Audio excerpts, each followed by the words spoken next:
Chapter 632. It was the triennial birthday of the Academy of Stars and Clouds. Aristocrats and elites from all over the world gathered in front of the gates of the Academy of Stars and Clouds. All kinds of spirit beast carriages were lined up on both sides. Groups of young people gathered together and chatted. When the gates of the Academy opened, the crowd was densely packed with young people dressed in luxurious clothes. When Feng Jiao and Xiao Yihan arrived, there were too many spirit beast carriages in front of them. They couldn't squeeze through, so they had to get off the carriage and walk. As for Lao Bai, he was temporarily guarded by the driver of the spirit beast carriage. When they arrived at the front, they saw that the gates of the Academy of Stars and Clouds were filled with people. The bustle and the dense crowd made Feng Jiao speechless. I didn't think there would be so many people. There are at least a few thousand people here. However, according to the passing rate of the past examinations, only 1 out of 100 people will pass. Therefore, in the end, at most a few hundred people will have the chance to enter the Academy and become a student of the Academy of Stars and Clouds. He explained as his gaze fell on the gates of the Academy that had yet to open. The gates of the Academy will only open at 7 in the morning. At that time, there will be students inside who will arrange the reception. Each registration point and examination point is different. We probably won't meet later. You should be more careful. Don't be nervous during the examination. Just do your best. He explained. Actually, he felt that he wouldn't be able to enter. After all, the alchemy faculty was more difficult than the other faculties. Otherwise, it wouldn't be so unpopular. Yes, I know. She smiled slightly and looked around to see if there was any sign of her brother. The voices of the people around them were mixed together, and it seemed a little chaotic. As they walked towards the front door, the two of them were separated by the people who were rushing forward. Xiao Yihan looked at the red figure who was being pushed further and further away by the crowd. He wanted to pull him back, but in the blink of an eye, he was pushed to an unknown place. Forget it. If he can enter the academy, we'll eventually meet him inside, he muttered. He didn't look for Feng Jiao anymore. Instead, he was pushed by the people behind him toward the front door. As long as they were closer to the front, they would be able to enter the examination first. They wouldn't have to squeeze among the crowd. Therefore, the people who came to take the examination all rushed forward. Especially before the door opened, they rushed to the front. Once the door opened, they would all run to the branch courtyard where they had registered. However, unlike the people who were rushing forward, Feng Jiao finally couldn't take it anymore and slipped away. He walked to a nearby tree and exhaled softly. Phew, the academy's gates haven't even opened yet. Even if you're rushing to reincarnate, you don't have to be in such a hurry. As soon as she finished speaking, she inadvertently raised her head to take a glance. However, she was startled and instinctively took a step back. She stared at the white figure sitting on the tree above her head. When she saw that person's face, she could not help but be stunned. What a handsome man. Originally, she shouldn't use the word beautiful to describe a man, but right now, other than the word beautiful, she couldn't find any other word to describe the white-clothed man sitting on the tree. Chapter 633. Xinyuan Mo's face was also as if it was sculpted by the heavens. However, he was handsome and resolute. His body was filled with an innate splendor and the domineering aura of a king, as if he was the ruler of all living things in the 9 heavens. As for the white-clothed man sitting on the tree, his face was even more beautiful than a peerless beauty. She couldn't see any fierce and murderous aura from him. Instead, there was only the temperament of a banished immortal. The aura from his body was so clean that it made people feel ashamed of their own inferiority. The two of them quietly looked at each other. One was sitting on the tree, while the other was standing under the tree. Neither of them spoke, until Feng Jiao felt that it was strange for the two of them to look at each other without speaking. That was because the white-clothed man didn't move his eyes away. His expression didn't change as he quietly looked at her. Seeing this, she lightly coughed. Just as she was about to speak, she saw that the white-clothed man had already retracted his gaze and closed his eyes. Obviously, he didn't plan to speak to her. She moved her mouth and was a little startled. After a long while, she embarrassedly rubbed her nose. Hearing the excited voices behind her, she looked back and saw the academy's gate open. Everyone rushed in. In the blink of an eye, there wasn't a single person left in front of the gate that was more lively than the streets. Only the spirit beast carriages waiting for news were still waiting on the left and right. Seeing this, she raised her head and looked at the man sitting on the tree like a banished immortal. Then, she turned around and walked toward the academy. Just as she turned around and headed towards the academy, the white-clothed man on the tree slowly opened his eyes. His calm and serene gaze pierced through the faint leaves and landed on the red figure once again. He quietly watched until the figure disappeared from the entrance of the academy after a long while. When Feng Jiao entered the academy and saw the unbelievably huge place, she couldn't help but blink her eyes. Her face was filled with curiosity. It's so big. Is this really just an academy? If I didn't know better, I would have thought it was a city. Inside the academy, there were many old students leading the way. In front of every academy, there was a sign that indicated which academy was nominated for the examination. She only saw 2 long queues on the left and right. She walked to the front to take a look and saw that there were 2 long queues. On the left was the spiritual department, and on the right was the mystical department. Other than these 2 departments, she didn't see the alchemy department or the medicine department.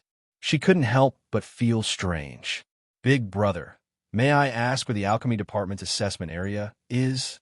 She stopped a man wearing a student's uniform and asked, "You're from the Pill Institution?" The man sized up Feng Jiao and pointed. "Do you see that? Follow this path for 500 meters. On the left is the alchemy department's examination area, and on the right is the medicine department. Thank you for your guidance." She smiled and cupped her hands in greeting before following the direction the man had pointed. When the man saw the red-clothed youth walk toward the alchemy department, he couldn't help but shake his head and walk away. He muttered, "You want to apply for the alchemy department with that kind of strength? What a fool's dream."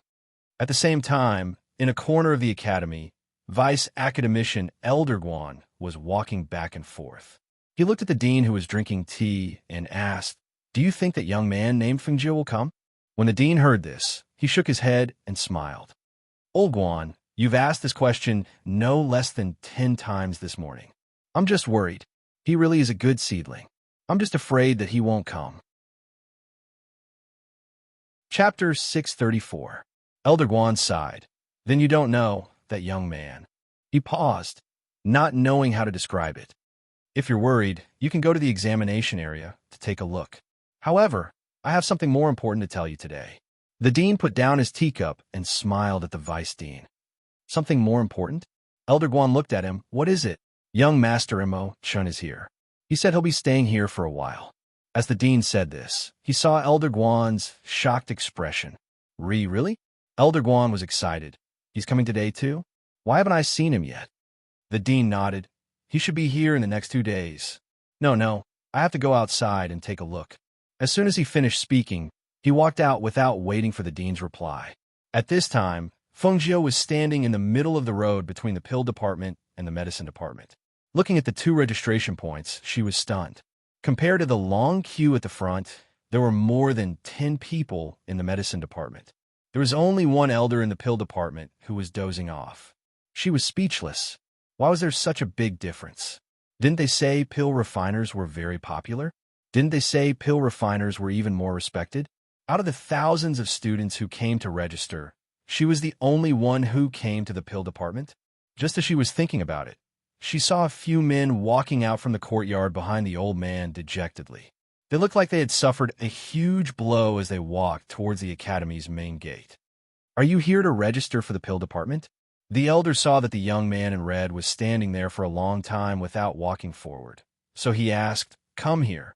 Feng Jiao came back to her senses and walked forward, bowing, "Greetings, teacher." She didn't care if he was a teacher or not. She wouldn't blame him for being polite. "Register your information." The elder pushed the form on the table to her. Feng Jiao took the form and looked at it.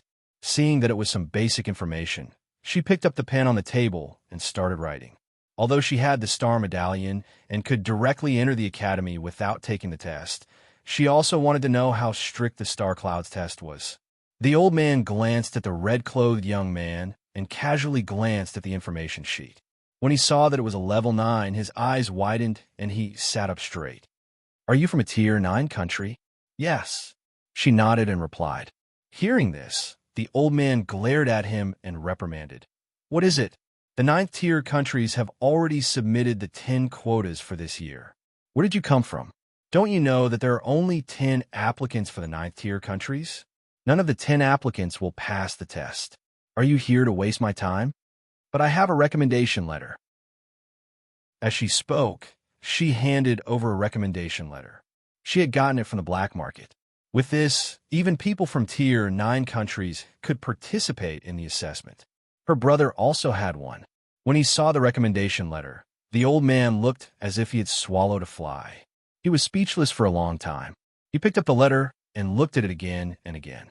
Seeing the name on the letter, he confirmed again, You're Fengjiu? That's right.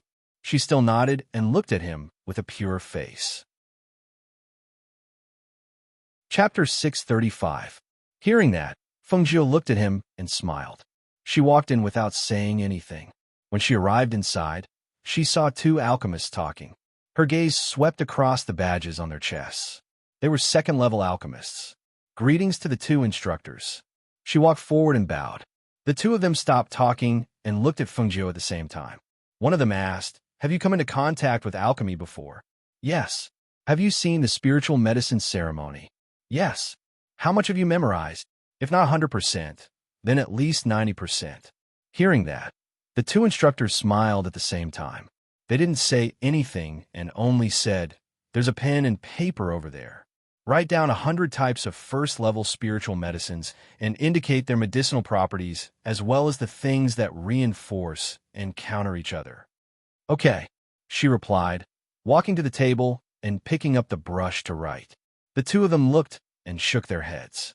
It wasn't difficult to write down 100 types of 1st-level spiritual medicines, but it wasn't easy to indicate their medicinal properties as well as the things that reinforce and counter each spiritual medicine.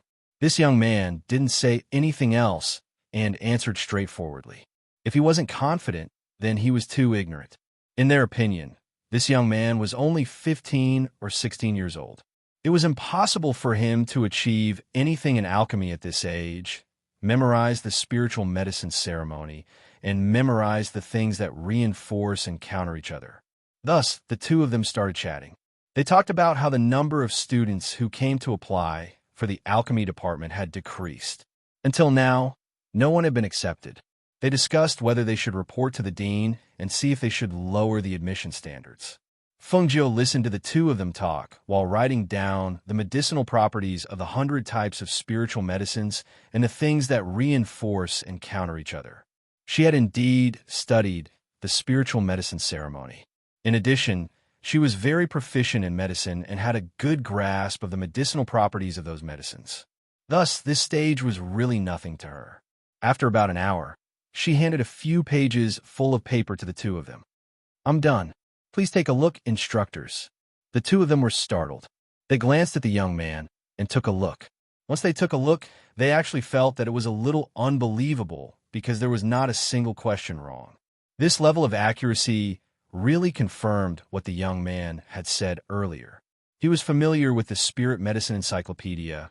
If not 100%, he was at least 90% familiar with it. At first, they thought that he was just exaggerating and didn't know what he was talking about. Now that they saw it, they couldn't help but feel excited. They exchanged glances. Good, this is good.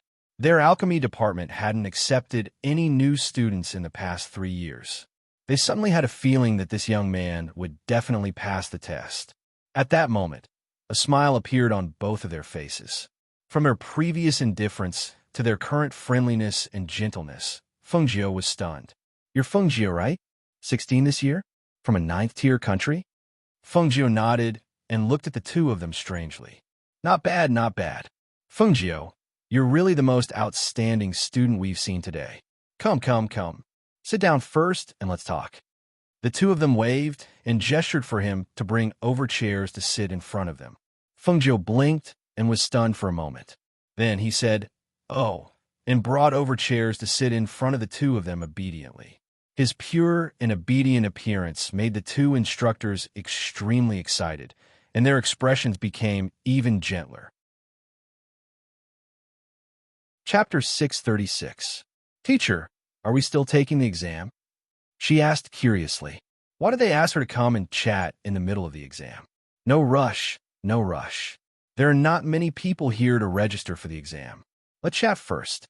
The two of them smiled gently at Fengjiu. One of them smiled and asked, You are familiar with the elixir ceremony. Do you know any similar elixirs? Yes, I do, she replied. The other person took out 2 elixirs from his sleeve and placed them on the table. Then tell me, what are these 2 elixirs called? What's the difference?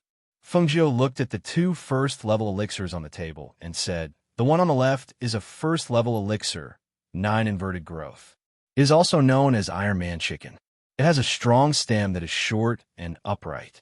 The top of the stem is densely covered with red, shining, lanceolate scales. The 2 alchemists looked at each other and nodded. The one on the right is a second-level elixir, red pool grass. Its shape is very similar to 9 inverted growth. However, the difference is that the red pool grass has fine hairs on its stem. It is slightly poisonous and needs to be treated. It can be used as a painkiller. Hearing this, the 2 of them were overjoyed and praised. Good, good, good. Not bad, haha. Seeing the 2 of them so happy, Fengjiu was a little embarrassed. She pretended to be a fool to deceive the old people. She was too embarrassed to meet their happy eyes. However, her embarrassed expression had a different meaning in the eyes of the 2 instructors. They felt that this child was honest. If it were someone else who was praised by them like this, they would definitely be proud of themselves. However, this child looked embarrassed. She was really too honest and well-behaved. All right. There's no need for the exam. We will give you a first-level student. First-level students don't need to pay tuition. You can save a lot of money. The 2 teachers smiled and waved their brushes. On Fengjiu's information sheet, they wrote that she passed and marked her as a first-level student. Fengjiu listened and blinked. She was stunned. That's it? The tuition is waived? Yes, it's done. From today onwards, you are a student of the Alchemy Department of the College of Stars and Clouds. We will also waive your tuition fees.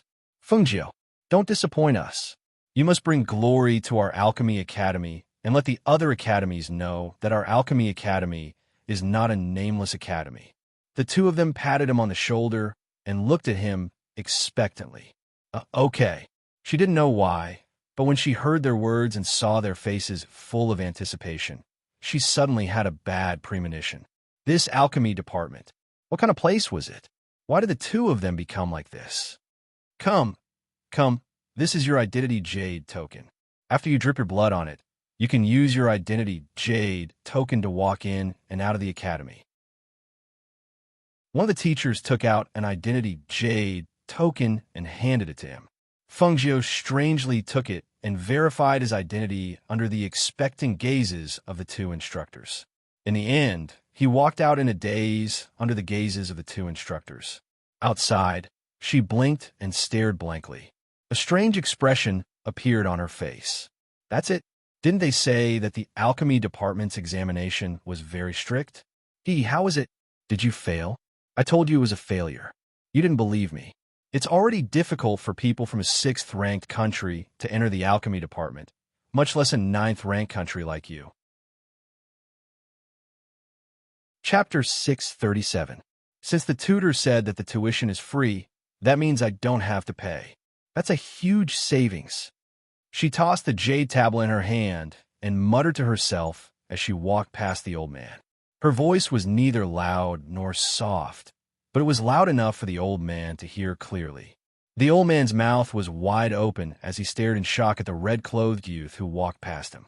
He watched as the youth tossed the jade tablet in his hand and muttered to himself. He felt his heart skip a beat and his vision darkened. That youth really passed the exam, and he was even a first-class student? Even the tuition was waived? Was this real? Suddenly, as if he had thought of something, he quickly ran into the examination courtyard. When he arrived, he saw the 2 tutors smiling happily. He couldn't help but adjust his emotions and respectfully salute them. Tutors, that red-clothed youth just now. Before he could finish speaking, the 2 tutors walked over with smiles and patted him on the shoulder. Elder son, you did really well today. Hearing this, cold sweat appeared on the old man's forehead. He smiled embarrassedly. That's right. It's fortunate that you're the one who's recruiting students today. If it were someone else, perhaps they wouldn't even give Fengjiu a chance after seeing that he's from a ninth grade academy. You don't know this, but this child is good.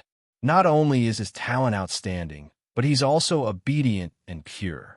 He's a genuine child. When the old man heard this, he raised his sleeve to wipe the sweat off his forehead. He smiled embarrassedly and asked, I think he said something about becoming a first-class student? Is this true? Of course.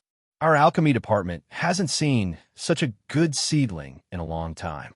So what if we give him the tuition of a first-class student? The more I look at that child, the more I like him. You don't know this, but he's actually very familiar with the Spirit Herb Encyclopedia. He even knows about medicinal properties and medicinal effects, as well as things that reinforce and counteract each other. He's not simple. And you've seen Fengjiu. Follow up on him. When we're done with the recruitment today, personally bring him to the alchemy department to take a look and find him a bigger cave residence. Yes. The old man wiped the sweat off his forehead and left the room after replying. When he was outside, he finally let out a sigh of relief. His heart was beating wildly. If the two instructors knew that he had mocked that young man earlier, just thinking about it made him shudder. Immediately, he took out a jade slip and sent a message, calling for another person to take his place while he went to look for the red-clothed youth. At this moment, Fengjiu was the first to leave the academy after the assessment. She held Lao Bai's hand and entered the academy. When they passed by the large tree from before, her footsteps paused for a moment, and she glanced in its direction. The man in white was no longer there. She shook her head. She didn't know why she stopped to take another look. Perhaps it was because the aura around that man was really very clean. Arriving at the entrance of the academy, just as he was about to enter, he was stopped by the guards at the entrance. Students who have come to register for the examination are not allowed to bring their mounts in. Seeing this, Fengjiu took out the jade tablet and waved it in his hand. I've passed the test. You can bring it in.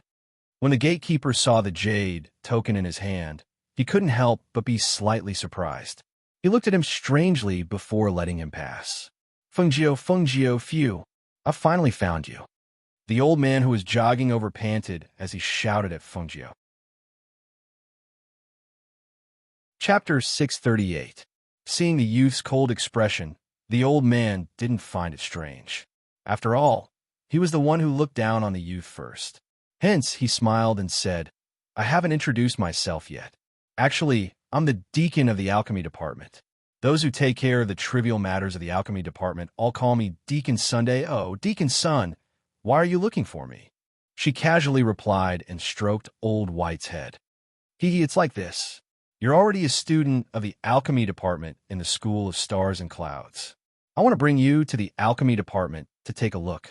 Furthermore, you're the first student to be admitted into the alchemy department. Now, you can go and choose your cave residence. What do you think? Hearing this, Fengjiu glanced at him and paused for a moment before saying, Then I'll have to trouble you. Deacon Sunday, it's no trouble at all. This is what I should do. He hurriedly smiled and hesitated for a moment before saying, Fengjiu, if I've offended you in any way, I hope you won't take it to heart. I won't. She smiled and said. Seeing this, Deacon Sun's worried heart finally relaxed. Only then did he happily lead him to choose a cave residence. However, Fengjiu followed him for almost an hour. The further they walked, the more secluded they got. He couldn't help but ask, Deacon Sun, isn't the alchemy department in front? Why do we come to such a secluded place? You're a new student, so you don't know. Our School of Stars and Clouds occupies a huge area. Every department is located at a different location. Apart from gathering the students from each department, we don't usually meet each other. The main gate of the School of Stars and Clouds is also not open very often. It only opens during the big recruitment day that happens once every 3 years. Usually, we use the side gate of each department. As he spoke, he pointed to the mountain in front of them and said, As long as we go over this mountain, we'll reach the alchemy department. Hearing this, Fengjiu was a little surprised. Even though the College of Stars and Clouds was as big as a main city, it was only when he walked inside that he realized how big it was. Seeing that he still had to climb over the mountain in front of him, he quickened his pace. On the way, Deacon Sun told her that in the entire School of Stars and Clouds, only the students of the alchemy department lived in caves. The students of the other departments lived in courtyards. Because every cave of the students of the alchemy department was equipped with an alchemy room, a bedroom, a bathroom, and a storage room. Because of the danger of cauldrons exploding during alchemy, every cave was equipped with an array. This was something that the other courtyards could not compare to. However, there's also a downside, and that was that the Pill Institution had to do everything by themselves. Every student was assigned a spirit field to manage, and the herbs needed to refine pills had to be exchanged with contribution points. Under Deacon Sun's guidance, Fengjiu chose a relatively secluded but larger cave. After walking around the cave, she tied Lao by outside the cave and followed Deacon Sun to see the alchemy department where the teacher usually taught alchemy. After familiarizing herself with the place, she asked curiously, "Deacon Sun, we've already walked around many places. Why haven't we seen any other students of the alchemy department?" This was too strange. The alchemy department occupied a large area, but after walking around, she did not see many people. About this. Chapter 639. As Deacon Sun spoke, he took out 2 sets of the alchemy department's green robes and handed them to Fengjiu. The department has a rule that all students must wear the department's uniform. The color of each department's uniform is different. Our alchemy department's uniform is green. Okay, I understand. She took the 2 sets of green robes. Deacon Sun asked her to check the alchemy department's rules in the Jade token and gave her some instructions before leaving. After putting the 2 sets of green robes into the space, she entered the cave and took out the Jade token. After memorizing the rules, she knew that the new students had to go to the alchemy department the next day to receive a small bag of herb seeds and listen to the teacher's lectures and guidance. She was looking forward to this and immediately tidied up the cave. She felt that this cave was pretty good. It was complete with all kinds of things. She didn't even need to use people to bathe. She just had to press a switch on the wall to have hot water. She took a bath and changed into the alchemy department's green robes. When she wore the green robes, she realized that there was a layer of faint spiritual energy on the robes. It actually had a protective effect. The only bad thing was that the department only provided meals for the teachers. The students had to settle their own meals. This was really not good. Fortunately, there was a small store at the foot of the alchemy department mountain. Some things could be bought. Therefore, she went out to buy some things. She was busy until nighttime and didn't have time to go out and ask if her brother had come. Originally, I thought that after entering the academy, I would have to lower my head and lower my head to see him. Who knew that after entering the academy, he would be separated by a few mountains? Even if I wanted to find out some news, it would be difficult to find him. She lay in the bedroom and sighed. She touched her hungry stomach and thought that there was still food in the space. After filling her stomach, she went to bed early and waited for the new students to gather. When Fengjiu went to sleep in the cave, the vice principal, who had been waiting for an entire day at the alchemy department's examination field, opened his eyes wide and stared at the teacher who handed him the list of new students. How could there be no one? Could it be that you guys eliminated him? But that's impossible. He has a star badge and can enter the academy without taking the examination. Could it be that he didn't come? At the end, he couldn't help but frown as he muttered to himself. The instructor wiped his cold sweat and said, "Vice Academy Head, could it be that the student went to the Profound Academy?" "Vice Academy Head, do you want to go to the Profound Academy and ask?" Hearing this, the Vice Academy Head nodded. That makes sense. Perhaps he ran to the Profound courtyard. All right, this old man will go take a look. With a flick of his sleeve, he turned around and walked out of the spiritual academy. In an instant, he turned into a streak of light and shot towards the mysterious academy. Seeing that he had left, the instructor couldn't help but let out a sigh of relief. Just what is the background of that student called Fengjiu? The vice president actually said that he had a star badge in his hand. In the Xian Academy, due to the large number of people who had signed up for the examination, the sky was gradually darkening, and there were still 7 or 8 students who had yet to sign up for the examination. At this moment, the instructor in charge of the examination swept his gaze over those few people, tidied up the information on the registration table, and said, "Today's examination will end here. Those of you who have yet to sign up can come back in 3 years." What? How could this be? We've been waiting since this morning. Chapter 640. Teacher, we came from all over the country. This triennial opportunity is very important to us. It's not completely dark yet. Why don't you let us register for the assessment before we leave? Guan Shilin was dressed in a black robe. His muscles were firm, and his robe was bulging. Due to running outside and being exposed to the sun, his skin had turned into a dark bronze color.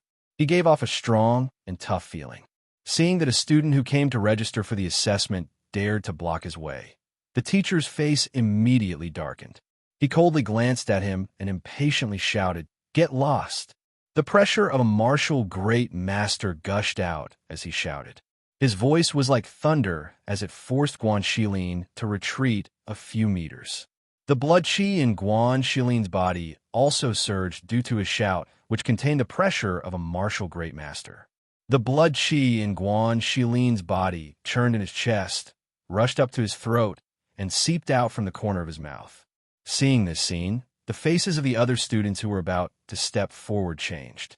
They couldn't help but stop in their tracks, and their expressions became somewhat unsightly. Most of them were martial masters. How could they withstand the thunderous roar of a Wuzong instructor?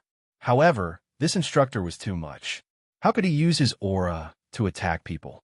Furthermore, they were students who came to register for the assessment. With their strength, they could not withstand his roar. The few young men couldn't help but look at the sturdy man in black. He seemed to be about the same age as them, but he surprised them. The teacher's angry roar was aimed at him. Even though they were here, their eardrums still shook when they heard it. The blood in their bodies churned, but the black-robed man was actually able to withstand it. It was really unexpected that he didn't collapse. Guan Shilin raised his hand and wiped the blood from the corner of his mouth. He stared at the instructor for a long time before saying, "I heard that Star Cloud Academy is the largest and most famous academy in Qingtong. I didn't expect that the instructors here are of such quality. What a surprise." Hearing these sarcastic words, the instructor's face turned green and red.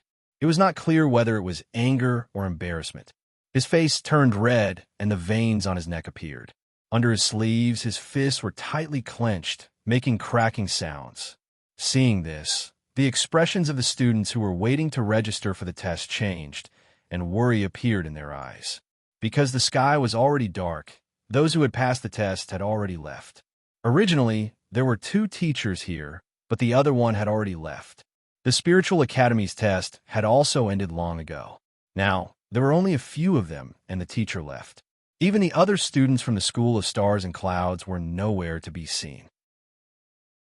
If the teacher really made a move, then, thinking of this, the few of them looked at each other and wondered if they should look around to see if there were any other teachers from the academy.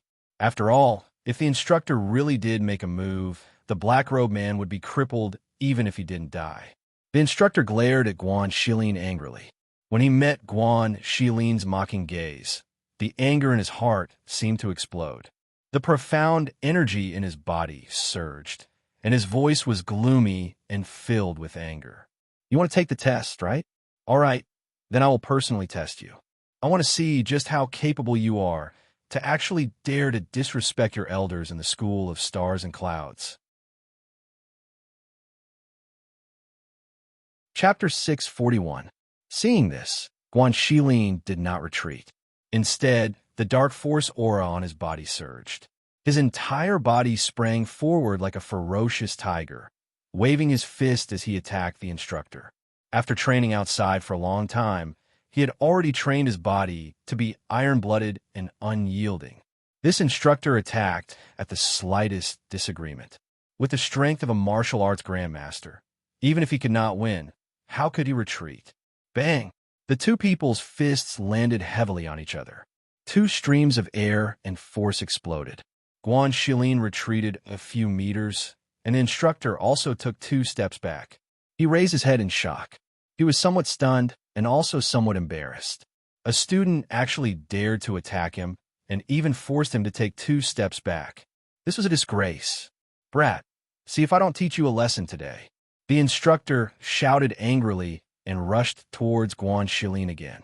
As his body moved, a visible dark force aura surged from his body like a whirlpool.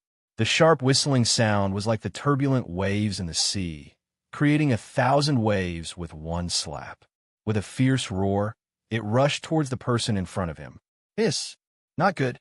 The few people at the side gasped when they saw this. One of them retreated step by step, quickly looked around, and broke into a run. Seeing that the instructor's punch was even stronger than before, Guan Shilin's eyes darkened. This time, he did not face the attack head-on. This time, he raised the dark force in his body and quickly dodged, trying his best to avoid the opponent's attack. However, the opponent was a martial arts grandmaster after all, and he was a martial arts grandmaster. It was difficult for him to fight against him with the strength of a martial arts grandmaster, especially when the pressure came rushing over. It was like a ferocious tiger biting him. If it was not for the fact that he had gained some strength in the past few months outside, he would not even have the chance to fight against the martial arts grandmaster instructor in front of him. He knew that his strength was limited. If he wanted to hurt his opponent, he had to exchange injury for injury. Thus, when he retreated, he revealed an opening. This opening was very normal in the eyes of others. After all, he was only a martial grandmaster. What was so strange about revealing an opening in front of a martial ancestor? The Wuzong instructor also saw this flaw. He sneered and swung his fist towards Guan Shilin's chest. But at this moment, Guan Shilin dodged and clenched his fist, gathering his hidden strength, and punched towards the instructor's ribs. The instructor was shocked and wanted to retreat, but it was too late. Bang! Bang! The sound of 2 heavy fists hitting the ground rang out at the same time, accompanied by the sound of bones breaking. The few people were so shocked that their eyes widened in disbelief as they stared blankly at the scene in front of them. After the 2 punches, the instructor's palm that should have hit Guan Shilin's chest only missed his arm. The small bones in his arm should have been fractured under the heavy blow. At this moment, the instructor also retreated quickly and lowered his head in disbelief. He touched his broken ribs with one hand, as if he did not expect that he would be injured by a student. While he was shocked, he was also furious. Monstrous anger surged out of him, and his cold and furious eyes suddenly looked towards the black-clothed youth who had retreated a few meters.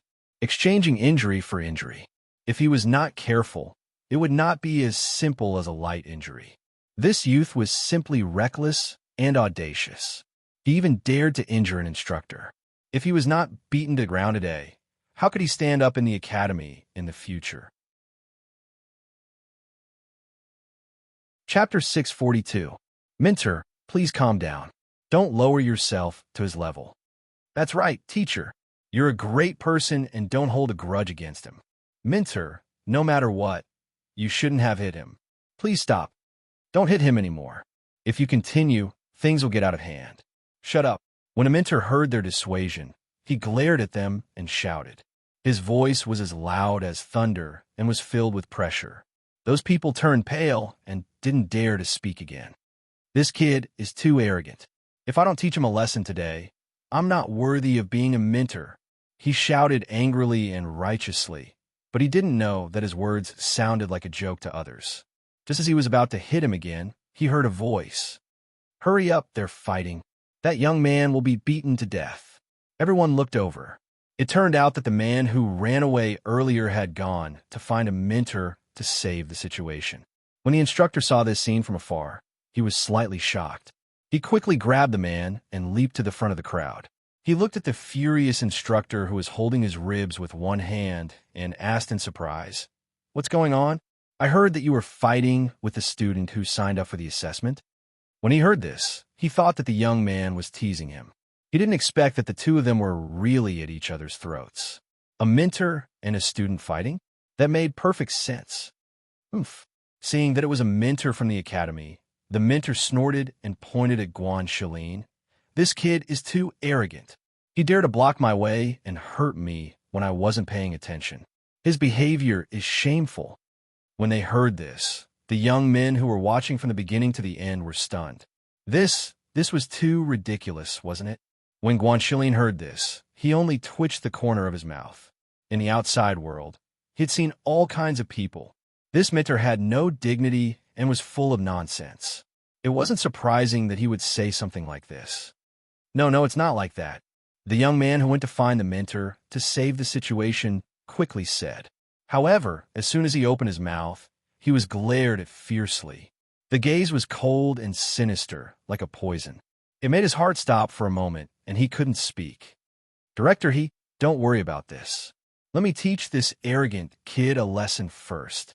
The mentor was determined to not take this lying down. He didn't care that the other mentor was beside him. His aura surged, and his figure flashed as he threw a punch at Guan Shilin. Stop! A thunderous roar came from the sky, and a powerful pressure forced the instructor back, stopping his attack that contained a killing move.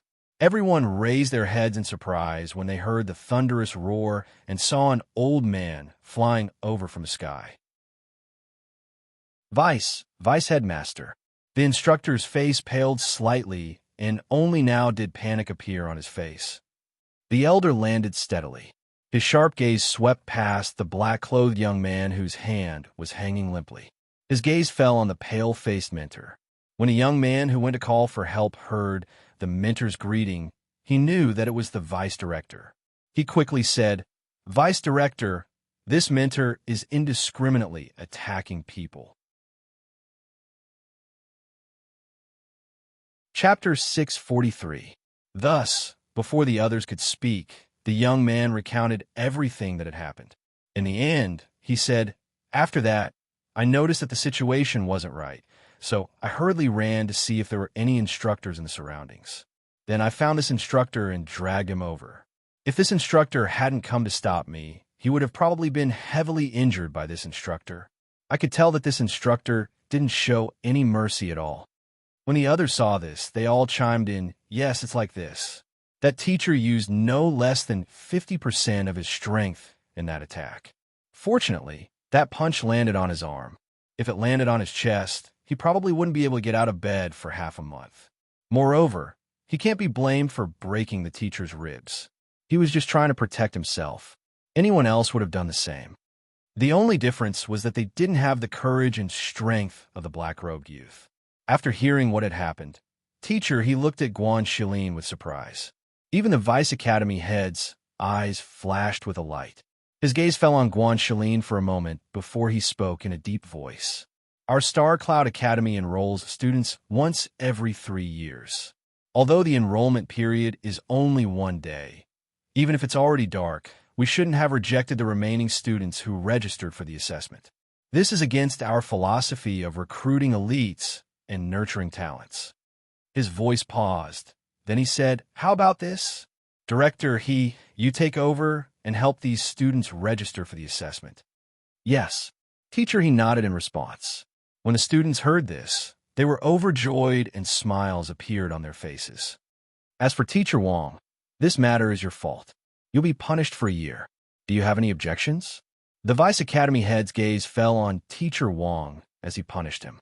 Teacher Wang clenched his teeth, but could only reply, "Yes, I have no objections." The vice headmaster nodded and looked at Guan Shilin with a smile. "Since you were able to exchange blows with the headmaster, your strength must have passed the test. There is no need for you to take the test. You can directly enter the Xian courtyard. As for the injury on your arm, I'll let Director take you to treat it later." He felt that his arrangement and punishment was already sufficient. He had directly exempted the black-robed youth from the examination. If he accepted him, he would definitely see a happy expression on his face. Who would have thought that the black-robed youth would emotionlessly glance at him and actually say, "With such a despicable and shameless person as a teacher, there's no point in entering the College of Stars and Clouds." Hearing these words, Each and every one of them opened their mouths wide in astonishment. No one would have thought that this black-clothed youth would actually give up such a rare opportunity to enter the Academy of Stars and Clouds. Furthermore, from the beginning until now, he had not even opened his mouth to explain himself. Now that he had opened his mouth, he had hit the bullseye and said the words that the other students did not dare to say. He was not qualified to be a role model. Tour guide Wang was so angry that his face turned red as he glared at the black-clothed young man. If it wasn't for the Vice Academy head being here, he would definitely teach him a lesson. The Vice Academy head also looked at Guan Shilin in astonishment. He did not think that this young man would actually dare to say such words. Furthermore, as soon as he finished speaking, he turned around and left. He was just about to open his mouth to speak when he saw something thrown to the ground without looking back. "I'll return this to you." A token fell to the ground with a clang. Chapter 644. Who knew that Guan Shilin didn't even have the intention to stop. He pretended that he didn't hear the voice behind him and continued to walk forward. He and Xiao Jiu both had recommendation letters from the black market. With those letters, even if they were from a 9th-ranked country, they could apply to the Star Cloud Academy without having to go through any of the 9th-ranked countries' competition. In addition to the recommendation letter from the black market, Xiao Jiu also gave him the star token. He said that if the recommendation letter didn't work, then he could use the star token. Although he accepted it, he didn't want to use the star token to directly enter the School of Stars and Clouds. This was because he wanted to rely on his own strength. He also wanted to see how strong he was. If he really couldn't get in with his strength, then it wouldn't be too late to use the star token. He just didn't expect that in the School of Stars and Clouds, which was known as the biggest and most famous school in the 9th to 6th ranked countries, there would be such a scumbag instructor. A teacher should pay more attention to his every move. But that instructor didn't distinguish right from wrong and even attacked a student. He had to admit that this trip to the Star Cloud Academy really disappointed him. Wait. Seeing that he didn't stop, the vice director hurriedly chased after him and stopped him. The students at the side didn't recognize the star token, so they didn't know what Guan Shilin threw out. But the two instructors recognized it. When they saw the star token, Instructor Wang's face turned pale and cold sweat faintly seeped out of his forehead. Instructor He's face was full of surprise. He didn't expect this black-clothed youth to have the star token. The vice director stopped him and looked at Guan Shilin. He looked up and down and couldn't see any similarities between him and the red-clothed youth Fengjiu. So he asked, "What's your relationship with Fengjiu?" Hearing this, Guan Shilin looked at the vice director and paused for a moment before saying, "He's my younger brother." His younger brother? The vice director looked at his eyebrows and saw that he had thick eyebrows and big eyes. His face was handsome, but not handsome, and his figure was tall and sturdy. He didn't have the slightest resemblance with the red-clothed youth who exuded a noble aura. He asked, "You two don't look alike? Could it be that they have the same father but different mothers?" Director, he and the other students behind him were dumbfounded when they heard the vice president start gossiping about other people's family matters. What was going on? What did that have to do with him? When Guan Shilin heard the vice president's words, a strange expression appeared on his face. He looked at the vice president and said, "Her father is my foster father." "Oh, I see." The vice president suddenly realized that this young man didn't resemble Fengjiu at all. So it turned out that they weren't related by blood. No wonder. Looking at the young man, he asked, "What's your name?" "Guan Shilin." "Ha, you're actually from the same family as this old man." He raised his head and laughed heartily. Patting his sturdy shoulder, he said, "This old man's surname is also Guan. Looks like we're not from the same family.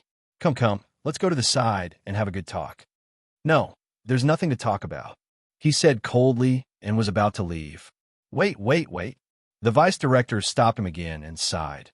"Your temper is somewhat similar to Fengjiu's. Aren't you just unhappy that this old man punished Director Wang?" "Wait." Chapter 645. As soon as these words came out, everyone was shocked and looked at the vice director in astonishment.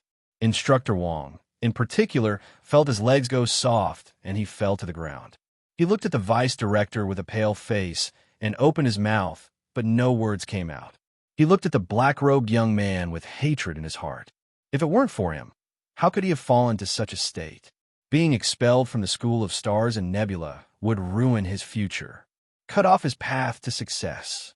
Why aren't you leaving? The vice director glared at him and shouted again. Instructor Wong gritted his teeth. After taking a deep breath, he stood up from the ground and glared at Guan Shilin fiercely. Then, he turned around and left unwillingly. He would definitely get his revenge.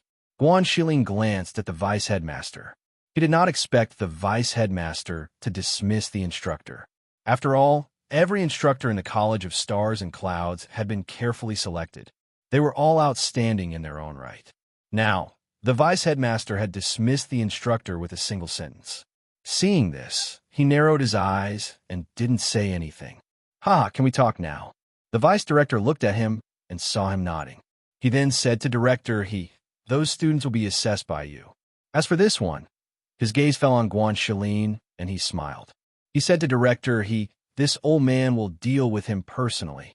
"Yes, teacher," he replied, and watched the vice director leave with Guan Shilin.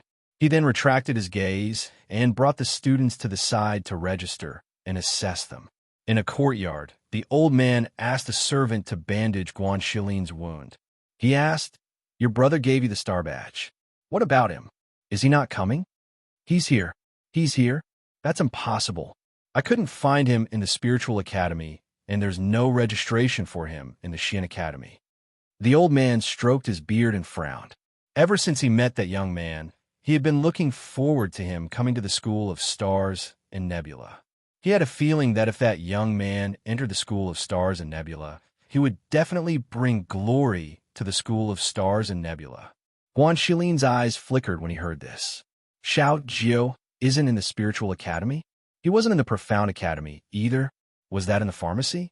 Or the Academy of Alchemy? If she said she would come, then she would definitely come.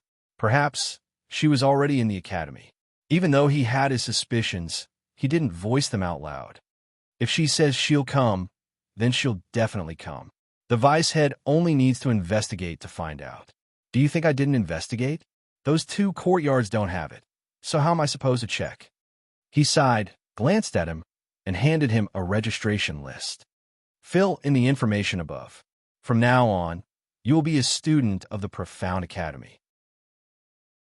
If you have any problems in the future, go find the instructor. If it doesn't work, come find this old man. Don't make a move at the slightest provocation. If you make a move against the instructor, you will only suffer. Hearing this, Guan Shilin glanced at him and nodded. He then took the registration form and filled it out with his uninjured hand. Vice head, it's done. Not long after, he handed the form back to him. The old man took it and casually glanced at it. When he saw that Guan Shilin was from a 9th-ranked country, he couldn't help but be stunned. He looked at him strangely. "You're from a 9th-ranked country?" "Yes."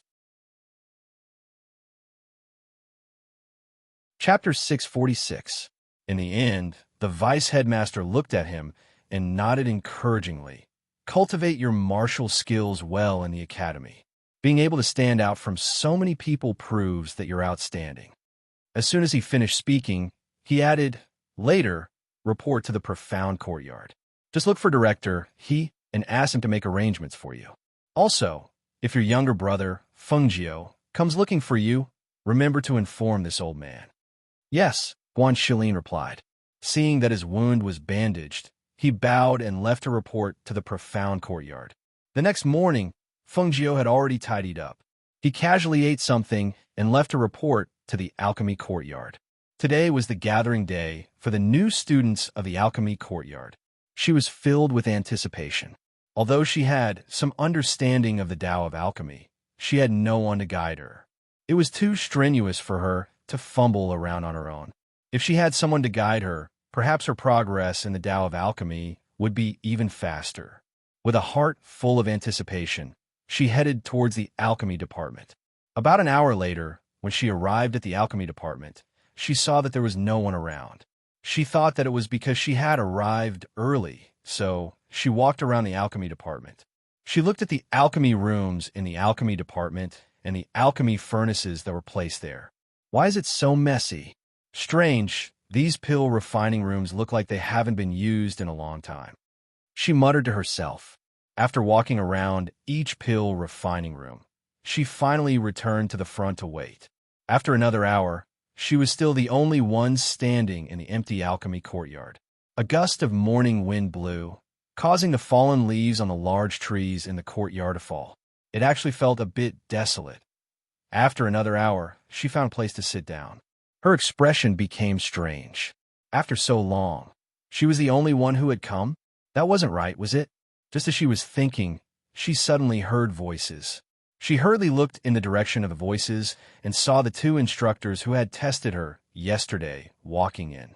When the two of them saw the azure-robed youth sitting in the courtyard, they immediately stopped talking.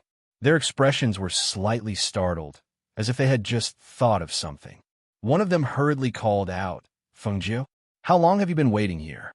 This child, why was he waiting here all alone? He was the only one sitting there in a daze in the entire academy. Sigh. They knew that this child was simple and naive. He didn't even know to ask Deacon Sun if he didn't see anyone. It was their fault for not telling him clearly yesterday. "Tutor, you're here." When Fengjiu saw the two of them, he quickly stood up and walked over. He smiled and said, "Deacon Sun said that today is the gathering day for the new students of the alchemy department, so I came early to wait. However, after waiting for a long time, I didn't see anyone else. Now, it's good that the two mentors are finally here." Hearing this, the two looked at each other and smiled in embarrassment. They didn't come here because they remembered that today was the gathering day for new students, but because they had some matters to attend to. Even so, they couldn't say out loud. Thus, one of them coughed lightly and said, "I see. All right, today we will tell you some of the basic steps of alchemy." "Teacher, don't we need to wait for the others?" she asked kindly. No need, no need." The other instructor waved his hand and revealed a kind smile. "You're the only student that the pill department has recruited this year." Chapter 647. Yes, the Academy of Elixir is filled with iron. The tutor's expression was serious. He coughed lightly and said, "The other academies are 1 in 1,000, but we are 1 in 10,000. It's not easy to enter the Academy of Elixir." As he said that, he patted Fengjiu's shoulder and said expectantly, "So, you must work hard. You are the hope of the Academy of Elixir." Hope? She looked at them in shock and suddenly had a bad feeling. She asked, "Tutor, how many students do we have in the Academy of Elixir now?" As soon as she finished speaking, she saw the two of them look at each other uneasily. Then, they looked at her seriously. "Fengjiu, I'll tell you the truth. You're the only student in the Academy of Elixir now." As expected, the corner of her mouth twitched. Ever since she entered the Academy of Elixir's territory, she felt strange. What closed-door cultivation to refine pills? What missions to exchange for contribution points? It was all nonsense. There were no students here at all. Ahem. One of the tutors coughed lightly and said, "It's like this. We used to have many students in the Academy of Elixir in the past. However, we only recruit students once every 3 years, and there are really too few who can be selected. Moreover, almost none of those who were selected to enter the Academy of Elixir lasted. Some only stayed for a year and left. So, gradually, there were no more students in the Academy of Elixir. Yes, but you don't have to worry. There are still alchemists in the Academy of Elixir. Other than the two of us, there are also a few alchemists and a pill grandmaster in the Academy of Elixir. If you work hard, you will definitely have a chance to meet them in the future. Come, this Chinquin bag is for you. Go back and take a look at the things inside. If you encounter something you don't understand, you can use the jade slip inside to send us a message." Thus, they stuffed a Chinquin bag into her hands and explained some simple steps of refining pills to her. Then, they let her go back and study the trial by herself. Fengjiu took the Chinquin bag and went back to her cave abode. Along the way, she felt that her brain was not enough. She had entered the pill department with the intention of learning from a famous teacher and observing more. However, Who would have thought that she would be self-taught? As she walked, she found a place to sit down and looked through the things in the Chincoin bag. She saw that there was a book explaining the basic steps of alchemy, 2 jade slips, and a small bag of spirit herb seeds. She looked at the seed and felt that it would be better to plant some spiritual vegetables than to plant this in the spiritual medicine field. It wouldn't take long for them to be picked and eaten. Thus, she, who had originally planned to return to her cave residence, headed down the mountain. She wanted to go to the small store to see if there were any vegetable seeds and the like. Unexpectedly, when she arrived there, she saw that the wooden house of the small store had been demolished. What's going on? Weren't they still here yesterday? It was demolished today? She was a little dumbfounded. The mountain where the alchemy department was located was so big, and this was the only place where there was such a small store. Now, it had been demolished? What would she do if she wanted to buy something? Deacon's son walked over from nearby and saw the young man standing there in a daze. He opened his mouth and said, "Fengjiu, what are you doing there?" Deacon's son hears. Before she could finish speaking, she saw Deacon's son smile. Chapter 648. Hearing this, her first reaction was to ask, "Deacon's son, how long does it take to get to the foot of Qingning Mountain?" Qingning Mountain is the central junction of all the academies. Therefore, it would take at least 4 to 6 hours to get there on foot.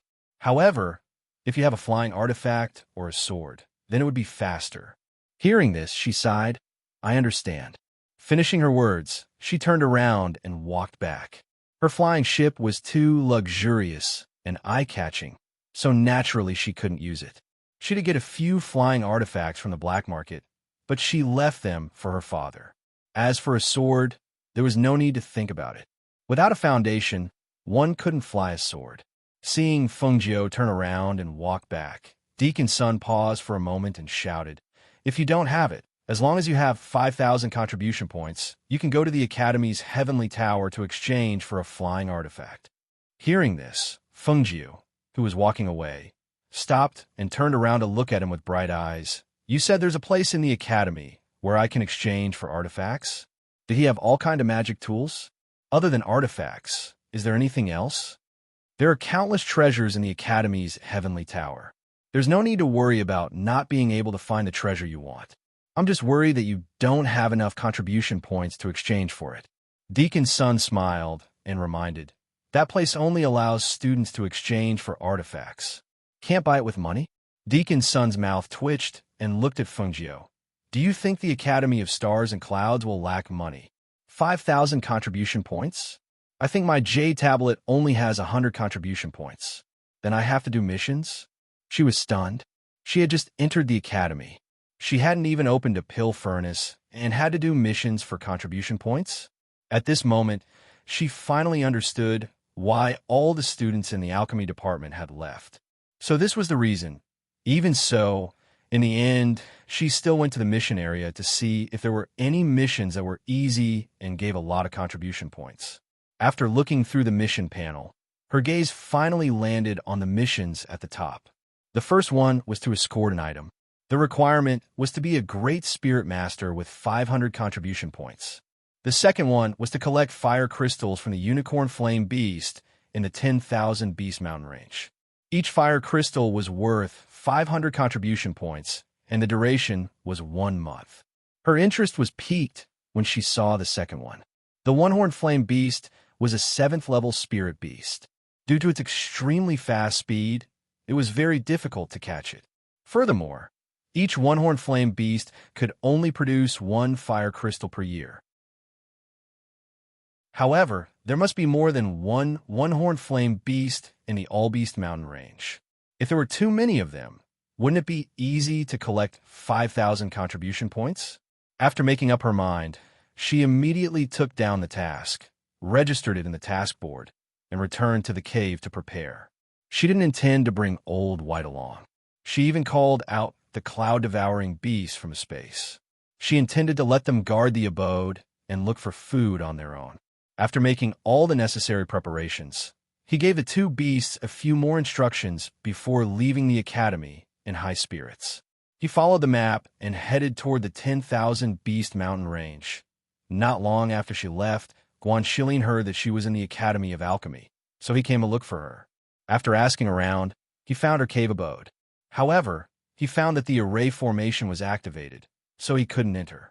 Instead, he saw Lao Bai and the cloud-swallowing beast around the cave abode. Cloud-swallowing beast, where's Xiaojiu? He knew that the cloud-swallowing beast was able to speak, so he asked. Chapter 649. When he heard this, he was startled. She just entered the academy and was already out on a mission? He knew that the academy required contribution points, but she probably didn't need them, did she? Even if she did, she shouldn't be in such a hurry, right? He paused for a moment, then asked, did she say where she was going? Why does it take a month? She didn't say. It lay there motionless, ignoring him. Seeing this, Guanxilin didn't ask any more questions. He didn't need to worry about her safety in the academy. He just wanted to talk to her, but now he would have to wait a month. Then I'll be going. When she comes back, tell her that I've been here and that I've entered the Profound Academy. When I have time, I'll come find her. With that, he turned and left. He hadn't paid much attention to her before, but now he realized that she lived in a very remote place. Not only that, but he hadn't seen a single student in the academy since he'd entered. It hadn't been easy for him to find Deacon Sunday compared to the bustling Profound Academy. This place was like a forgotten place. At the same time, Fengjiu was heading towards the 10,000 Beast Mountain range by herself. Just as she was about to cross the mountain, she caught a whiff of the fragrance of meat on the wind, stopping her in her tracks. It smells so good. Her eyes lit up and she gulped. Over the past 2 days, she'd only eaten pastries from the dimension. She hadn't even had a sip of water. Now that she smelled the aroma, she felt herself salivating. She immediately followed the scent. When she followed the scent, she saw a wooden sign hanging outside the courtyard. Written on it were the words, Ovens Restricted Area. Unauthorized persons not to enter. She couldn't help but gulp again. This was the place where the academy's instructors prepared their meals. When she smelled the aroma, her stomach began to rumble. She hadn't felt hungry before, but now she was starving. She poked her head out of the window and reined in her aura. Inside the large kitchen, there were only 2 people bustling about. Apparently, they were the chefs, and everything had to go through their hands. However, outside the kitchen, there were a dozen or so helpers, all of whom were carrying out the dishes they had prepared. When she saw all of the dishes on the kitchen table, she couldn't help but walk around to the back of the ovens. Taking advantage of the fact that no one was looking, she slipped in through the window and hid under the table. She secretly poked her head out and looked around. Seeing that the 2 chefs weren't paying attention to her and the helpers outside couldn't see her, she quietly stretched out her hand and reached for the table. She picked up a roast chicken on the table and stuffed it into her space along with the plate. She moved slightly like a cat and gently lifted the lid of the large stew pot. Seeing the 2 chefs talking, she quickly and quietly took a pot that could hold a pigeon and filled it with soup and meat before hiding it in her space. When she saw that there was less than half of the stew left, she thought for a moment, then scooped some water from the side and poured it into the pot. Yes, let it continue to stew. Although the taste is a bit bland, it's still soup. That newcomer, young Master Mo Chun, is quite picky with his food. At noon, we had 12 dishes delivered to him, and almost all of them were sent back. The dean also told us to be careful. This job isn't easy. Chapter 650. The head chef closed his eyes and took a deep breath, smelling the aroma of the spirit soup in the air. His face was filled with intoxication. The corners of Feng Jiu's mouth twitched when she heard that. She quickly closed the lid of the glass. She had taken many sets of things. She had probably given each mentor the same set. Only a few mentors only had 1 set. For those who only had 1 set, she couldn't take all of it. She only took half of it. Finally, she scooped up a full bowl of spirit rice, then quietly slipped away. How come there's only one of the pig trotters left? How come the dean's stir-fried matsutake with spirit meat is missing by more than half. If I remember correctly, there should be a full plate." Hearing the head chef's words, the other head chef laughed and said, "Did you forget because you were too busy? No one would dare to come in here. Besides, with the two of us here, it would be impossible for anyone to steal from the kitchen." Although they were head chefs, they were also foundation establishment cultivators, who would dare to steal from the kitchen right under their noses. That's true. Maybe I remembered wrong."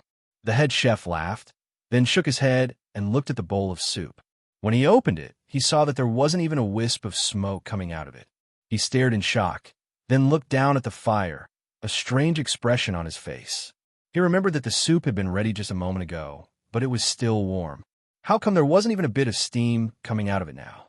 Meanwhile, Fengjiu had left the ovens and was heading in the direction of the All-Beast mountain range.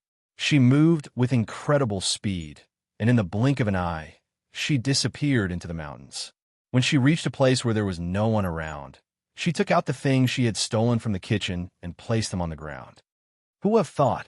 I never thought that my dimension would come in handy like this one day. She sighed, looking at the dozen or so dishes and the bowl of soup in front of her. She smiled so widely that her eyes couldn't be seen. There's no justice in this, is there? The students don't get to eat, and the instructors don't get to eat ordinary food. They get to eat spirit meat, spirit ginseng, spirit chicken, and so on. If I don't share the burden with you, who will? AI. She shook her head with a smug expression. She rolled up her sleeves and drank the fragrant soup first. As soon as it entered her mouth, the rich fragrance spread on the tip of her tongue along with the aura of spiritual power. After a few mouthfuls of the soup, she felt a wave of spiritual power flowing towards her dantian, nourishing the green lotus in her dantian. TSK, how fragrant. What kind of MO Chan wanted to drink? Hee, the soup is already with me. You could just make do with the water I mixed with it. What she didn't know was that on the tree behind her, a white figure was sitting on top of it, quietly looking at her under the tree. A pair of calm and indifferent eyes were looking at the young man, sitting cross-legged under the tree and taking out a dozen or so dishes from his dimension. Some of the dishes were whole, while others were combined into one. When Mo Chan saw the young man drink the soup with satisfaction and say the last sentence, his eyes flashed with a dark light. He watched as the young man rolled up his sleeves and tore off a spirit chicken leg to eat, saying, "I'm starving. I haven't had a good meal since I entered the institute." Emochin couldn't help but feel astonished. Chapter 651. I'm already regretting it. There's nothing in the alchemy department. Even the number of people is pitiful. It's fine if there's no one to talk to, but they don't even provide me with food. If father and grandfather knew that I was starving here, wouldn't they be heartbroken? Fengjiu muttered as she chewed on the spiritual chicken leg meat in her hand. She finished it in a few bites and threw the bones behind her. Then, she picked up the pig trotter and started chewing on it. Perhaps it was because she saw the young man eating in big mouthfuls, but that extremely good appetite of his made Mo Chin's stomach growl as she watched from the tree. The sound wasn't loud, but at this moment, it was extremely clear. Especially in Fengjiu's ears, the sound was like thunder. She was so shocked that she instinctively raised her head. What she saw scared her so much that the pig trotter in her hand fell to the ground. She couldn't swallow the meat in her mouth. She choked and coughed violently. Cough, cough, cough, cough. She patted her chest and stood up. She originally wanted to scold this person for hiding here and scaring people without anyone noticing. However, when she thought of what she had just said, she suddenly felt guilty. She calmed herself down, suppressed her anger, and grinned. Are you hungry too? Come down and eat with me. Eat with me. I have a lot of food. Mo Chun, who was on the tree, watched as the youth below the tree panicked, then became angry, then guilty. His eyes moved slightly, but he didn't go down. He continued to sit there quietly, watching quietly. Seeing that the other party didn't even bother with her, she smiled embarrassedly and said, "Are you a student of the Alchemy Academy? We've seen you before. Outside the academy. You're also under the trees. It's really ape dung." "That's right. Wasn't it just an ape? She had already come here to steal food, but she was still seen by someone. Furthermore, it was this banished immortal whose strength was obviously above hers. She didn't even know when he had arrived. When she thought of how she had taken something out of her space under his nose, she couldn't help but feel guilty. He probably didn't notice that her space was different from other spaces. Time seemed to have stopped. Under the tree, Feng Jiu's face was stiff from laughing, but she didn't see any reaction from the person above. After a long while, just as she was thinking about whether she should go up the tree to take some and directly give it to him, she saw the white-robed immortal on the tree gently jump and land steadily in front of her. Seeing this, her eyes lit up. She hurriedly pulled him to the side of the grass and pressed him to sit down. "You just sit there. I'll ladle some soup for you. I heard from the kitchen staff say it's prepared for some Mo-chan. I just drank a bowl of it."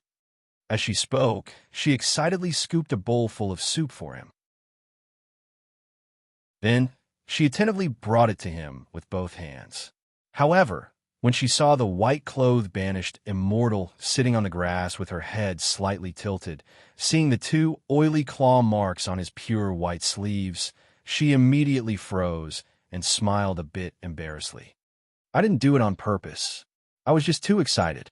Yes, she was too excited. She had been caught stealing food. No matter what, she had to drag this person in. This way, he would be her accomplice. She didn't believe that after drinking this bowl of soup, he would tell anyone about today's incident. Chapter 652. As soon as she said this, the banished immortal in white looked up at her. "Hee, I don't mean anything else. I just think that since my claws got dirty, it's only right for me to help you clean it." She smiled embarrassedly and passed the bowl of soup forward. Softly, she said, "You should drink some soup first. This soup won't taste good if it gets cold." Mo-chan looked deeply at her, then reached out his slender, white hand to take the bowl of soup and drink it. Seeing this, Feng Jiu's anxious heart finally relaxed, and she secretly let out a sigh of relief. She sat down cross-legged beside him, and in a moment of excitement, she pulled off the other side of the spiritual chicken drumstick and handed it to him. Come, eat. There's plenty." Mo-chan looked at the youth's hand holding the drumstick and did not reach out to take it for a while. In his past experience, he had never eaten like this, directly holding and eating with his hand. He did not know how to describe this feeling. Feng Jiu knew what he was thinking at first glance. Seeing him like a banished immortal, she knew that he had never eaten like this before. She smiled and said, "Eating meat like this in large pieces is even more delicious. It's definitely different from eating with chopsticks. You'll know once you try." Seeing this, Mo-chan hesitated for a while, but still reached out to take it. However, he did not eat it in big bites like Feng Jiu, but tore off a small piece and ate slowly. Feng Jiu laughed loudly and took out a pair of chopsticks and placed it in front of him so that he could eat later. He also tore off a piece of meat and ate it without hesitation. About an hour later, only a mess was left on the grass. Seeing this, Mo-chan felt that it was a little rude. After all, he would not normally make a table like this. Even if this could not be called a table, he still felt that it had lost its elegance. However, when he saw the youth digging a hole and burying all those things, he could not help but feel astonished. "There's a small stream in front. Let's wash our hands there." After Feng Jiu buried the bones, plates, and other things in the ground, she clapped her hands and called him over. Then, they walked towards the stream, not far away. In the stream, she washed her hands and face. Just as she was about to find a place to lie down and have a good rest, a robe was handed to her. "It's clean." The gentle voice was faint, like the flowing water of a mountain, clear and pleasant to the ear. She tilted her head slightly and poked her head out from behind the robe in front of her. She raised her head slightly and looked at the man who was standing in front of her with a robe in his hand. At this moment, he was only wearing an inner robe. His expression was indifferent as he looked down at her. "Oh, okay," she responded and took it, washing in the stream. However, it would have been better if she didn't wash it, But after washing it, Fengjiu's forehead was drenched in cold sweat. He looked at the robe that was getting dirtier as she washed it and did not dare to turn around. Not far behind her, Imo-chan looked indifferently at Fengjiu's back, then looked at the setting sun. After a long while, he heard the sound of fabric tearing. He returned to his senses and looked at the youth, only to see the youth holding his robe in a daze. He got up and walked over to take a look. His eyelids twitched. Chapter 653. She was a bit embarrassed as she looked at him. How about, I'll compensate you in the future. You can't afford it. This is made from heavenly silkworms that spit out silk every 3 years. Hearing this, Fengjiu's mouth twitched. Looking at the man's calm expression, she asked embarrassedly, Then what should I do? If it's not bad, it's already broken. You said you're from the alchemy department. He looked at the young man in front of him, his tone calm. Yes, I just came in, so I don't know how to refine pills. She hurriedly said, afraid that he would think she was from the alchemy department and wanted her to refine pills. Imo-chan glanced at Fengjiu. With a wave of his hand, a piece of paper unfolded in his hand. Help me find the 5 types of spiritual herbs listed here. Fengjiu didn't take it, but frowned and said, If you want spiritual herbs, don't you know how to exchange them? This place is so deep in the mountains and forests. Where am I supposed to find spiritual herbs for you? Moreover, I still have things to do myself. No matter how valuable your clothes are, they're still clothes. At most, I'll compensate you with 10 pieces in the future, right? No matter how valuable heavenly silkworm silk is, it can't be more valuable than ice silkworm silk. Once I leave the academy, I'll find a way to get it for you. I need these fresh herbs, but I don't have any exchange points. Hearing this, she glanced at him and was puzzled. Something new? She reached out to take the paper and glanced at the spiritual herbs. When she saw the 5 types of spiritual herbs, her eyes widened and she unhappily said, These are all spiritual herbs that are 3rd level and above. Does this place have 3rd level spiritual herbs? Even if it does, it won't be easy to find them. This blue spirit snake is a 9th level poisonous snake. Its body is only the size of a chopstick, and its speed can be compared to lightning. You want to use its fresh blue scales as medicine? How can you do that? And this pair of rare deer blood. Do you know how precious this thing is? Deer blood. You should use some of my blood. If I can find these things, I'll keep them for myself. Why should I give them to you? She looked at him like he was an idiot.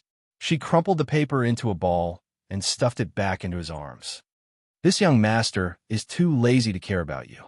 You've already drunk the soup and eaten the meat. You can be considered my partner in stealing food. I'm not afraid of you complaining. She gave a snort and swaggered past him. See you again. A cheerful voice came from afar. Fengjiu didn't care that the sky was already dark. He raised his hand and flew towards the 10,000 Beast Mountain range. Imo-chin's eyes flashed as he watched the youth head towards the Wan Shou mountain range. In fact, he had asked the youth to help him find those herbs because he wanted the youth to collect them for him after he found them. It was similar to being an assistant. However, before he could finish his sentence, the youth's knowledge surprised him. Now that he saw the youth head towards the Wan Shou mountain range like the wind, he remembered that the youth said he had something to do. He should be heading towards the Wan Shou mountain range. If that was the case, he glanced at the robe that had been thrown on the ground and retracted his gaze. He followed behind the youth and headed towards the Wan Shou mountain range. Fengjiu walked under the cover of the night. After walking for a while, she turned back to look. She also used her divine sense to check that the man in white was no longer following her. Only then did she happily hum a little tune. She didn't stop walking. As she moved, her pace was strangely fast. Chapter 654. When the first ray of sunlight shone through the leaves in the morning, Feng 9, who was sleeping on the tree, was about to turn over lazily. However, when she remembered where she was, she stopped moving, rubbed her eyes, and yawned. The air in the forest is so good. She squinted her eyes and listened to the morning breeze rustling the leaves and the birds chirping in the trees. Her mood relaxed, and she felt relaxed. However, At this moment, she saw the person sitting on the tree branch beside her, quietly looking at her. She was so scared that she almost fell to the ground. She held onto the tree branch and patted her chest, angrily staring at him. "Why did you follow me? Can't you make a sound? Don't you know that you can scare people to death?" She didn't expect to see this man when she opened her eyes so early in the morning. However, this person in front of her was not the deity she first met. She only felt that he was a ghost, always appearing beside her without anyone noticing. How many times had it been?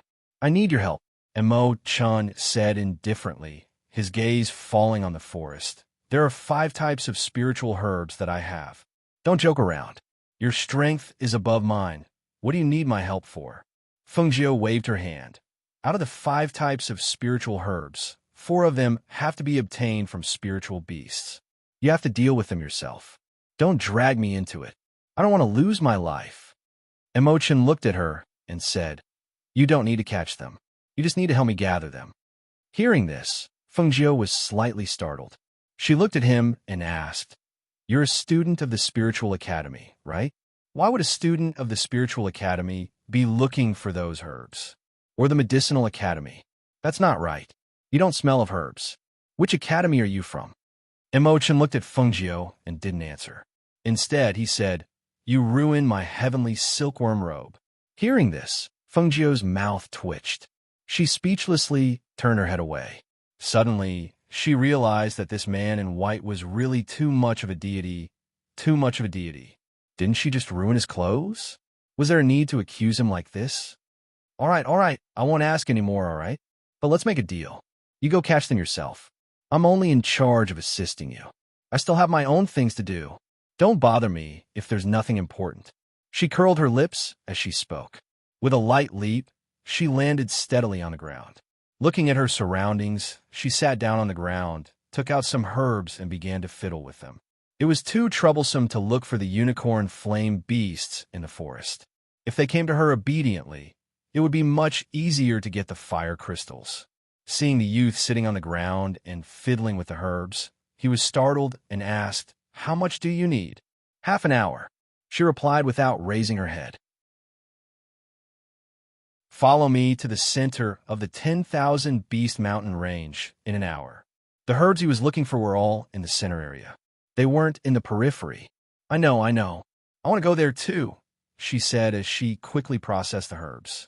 About half an hour later, 2 full bottles of medicinal powder were stored in her sleeves.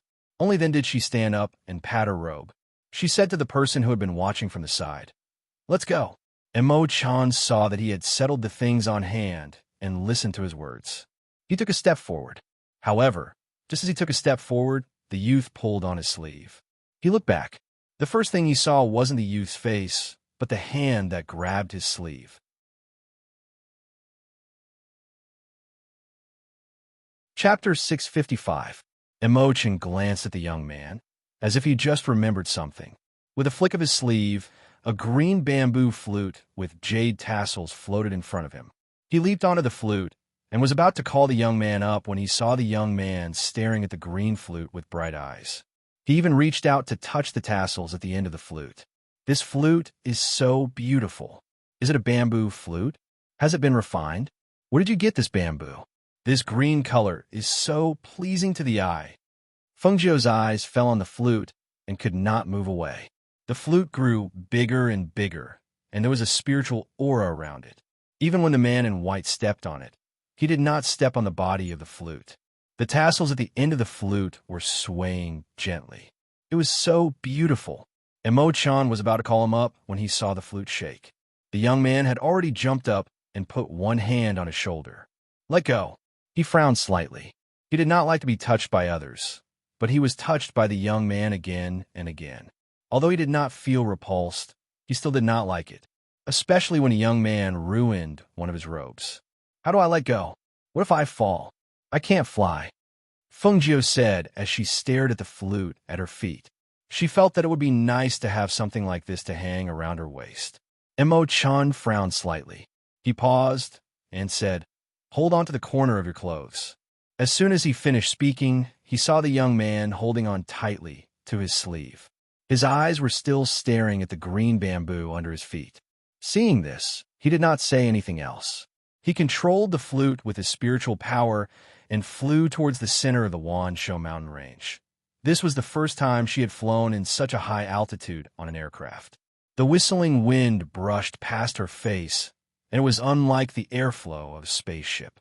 Furthermore, standing on the aircraft made her worried that she might slip and fall from the sky.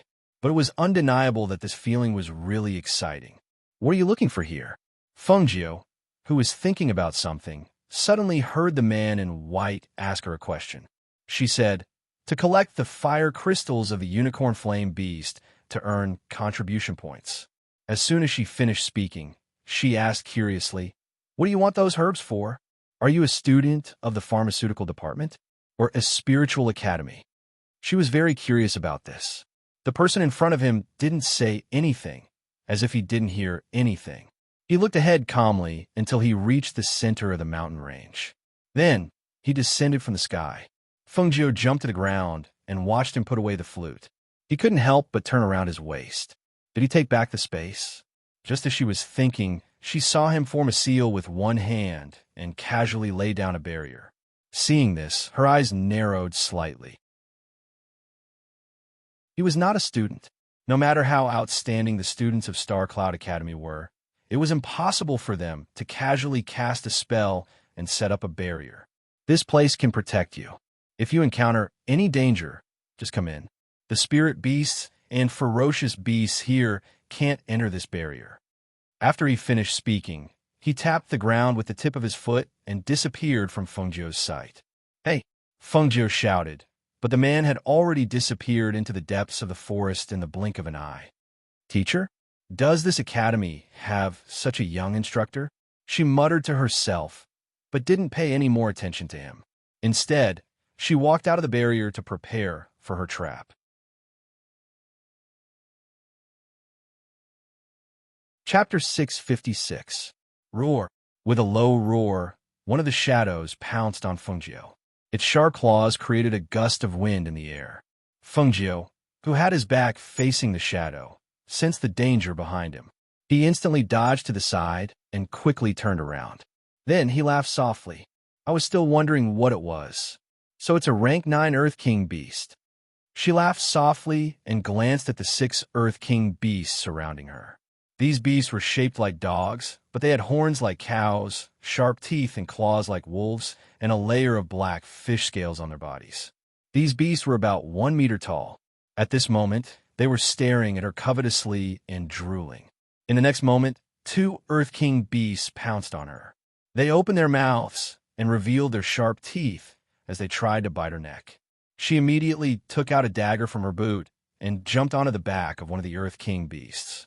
She injected dark force into the dagger in her hand and viciously stabbed into the Earth King beast's head, which was its most fatal part. Whoosh! Roar! The sound of the dagger piercing into the head was accompanied by a sharp aura. That Earth King beast let out a low roar. When Fengjiu pulled out the dagger and blood splattered, the Earth King beast fell to the ground with a bang. The thick smell of blood instantly filled the air. Seeing that Earth King beast twitching on the ground and losing its life, the other 5 Earth King beasts' eyes turned red. They howled and pounced on Fengjiu again. Once the 5 rank 9 Earth King beasts released their aura, the aura in the air also solidified. The whistling airflow was as sharp as a knife and was not inferior to a martial arts grandmaster realm cultivator at all. If other students are to be surrounded by 5 or 6 rank 9 Earth King beasts, they would not be able to withstand it. However, Fengjiu relied on her strange movements and speed to circle around in the middle of them. Once she attacked, she would kill them instantly. With her strength, it was not difficult for her to deal with the rank 9 Earth King beasts. However, these level 9 Earth King beasts obviously had spiritual intelligence. After killing the other 4, she leaped onto the back of one of them. She grabbed its horn with one hand and was about to stab it with the other. However, the Earth King beast that suddenly charged over without regard for its life scratched her hand with its horn. The dagger in her hand also fell to the ground. Her body slid down from the beast's back due to the collision. However, at this moment, the Earth King beast suddenly started running. As it ran, it swung its body around, as if it wanted to use the force of the collision to kill her. Not only that, the beast behind it was also chasing after her. For a moment, she couldn't move up or down. She couldn't let go of the horn, even if she wanted to. She could only hold on tightly to the horn and try to take out the dagger again. However, the branches and branches that were flying around gave her no chance to stabilize her body. Her body slid slightly to one side, and she had to reach out with her other hand to hold on tightly to the horn to prevent herself from being flung away. Damn it! The branches scratched her body and tore her green clothes. She felt a burning pain, and her skin started to bleed. The Earth King beast was running at an extremely fast speed. It was as if it was trying to throw her off. After the Earth King beast rushed out of the dense forest, she could faintly hear the sound of torrential water not far away. She looked up and couldn't help but be shocked. Damn it! Stop! In front of her was a torrent of water. The turbid water was so deep that she couldn't see the bottom. If she were to fall in.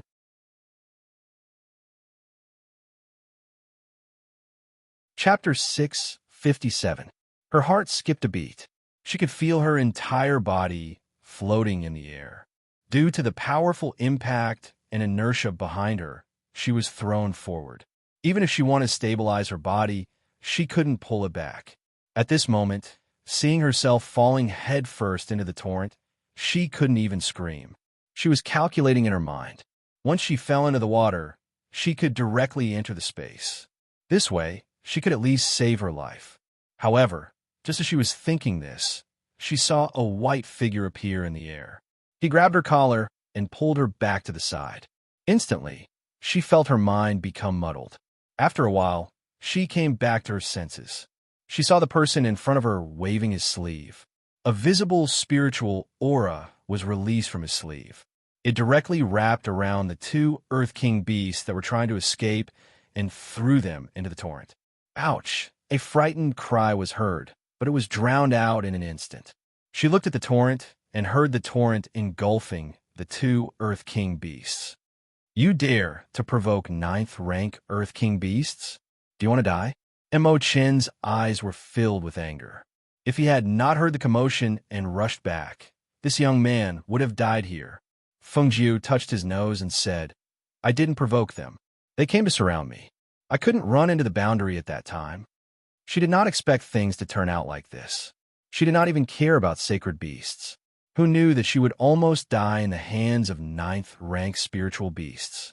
It was embarrassing to say it out loud. Mo Chen coldly glanced at the young man. He waved his sleeve and turned to walk back. Seeing this, Feng Jiu sighed and could only follow behind him obediently, saying, Thank you for saving me. The person in front of him didn't utter a single word and continued to walk forward. Feng Jiu jogged beside him and asked, Didn't you go to catch those beasts? How did you hear the commotion here? Are you a teacher? A teacher of the spiritual academy? Mo Chan did not speak the entire way back to the boundary. However, when he saw the 4 corpses of 9th rank Earth King beasts in front of the boundary, his eyes flashed. He looked at the young man beside him and asked, You killed all of them? She scratched her head and looked around, asking, Is there anyone else here? Mo Chen looked at her deeply. A knife to the heart. The cut was neat and steady.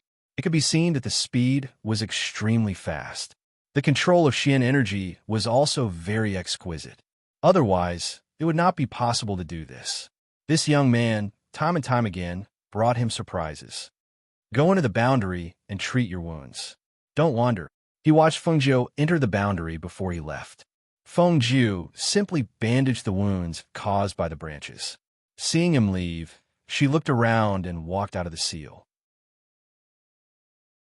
She dragged the Earth King beasts into the seal and began to peel off the useful parts. After she dealt with the Earth King beasts, the man in white came back. But to her surprise, he caught 2 unicorn flame beasts for her. It's for you. After saying that, he set up a barrier to trap the 2 one-horn flame beasts before turning around and leaving. Feng Jiu blinked her eyes in astonishment. She looked at the 2 unicorn flaming beasts trapped in the boundary and then at the white figure who turned around and left. For a moment, she didn't know what to say.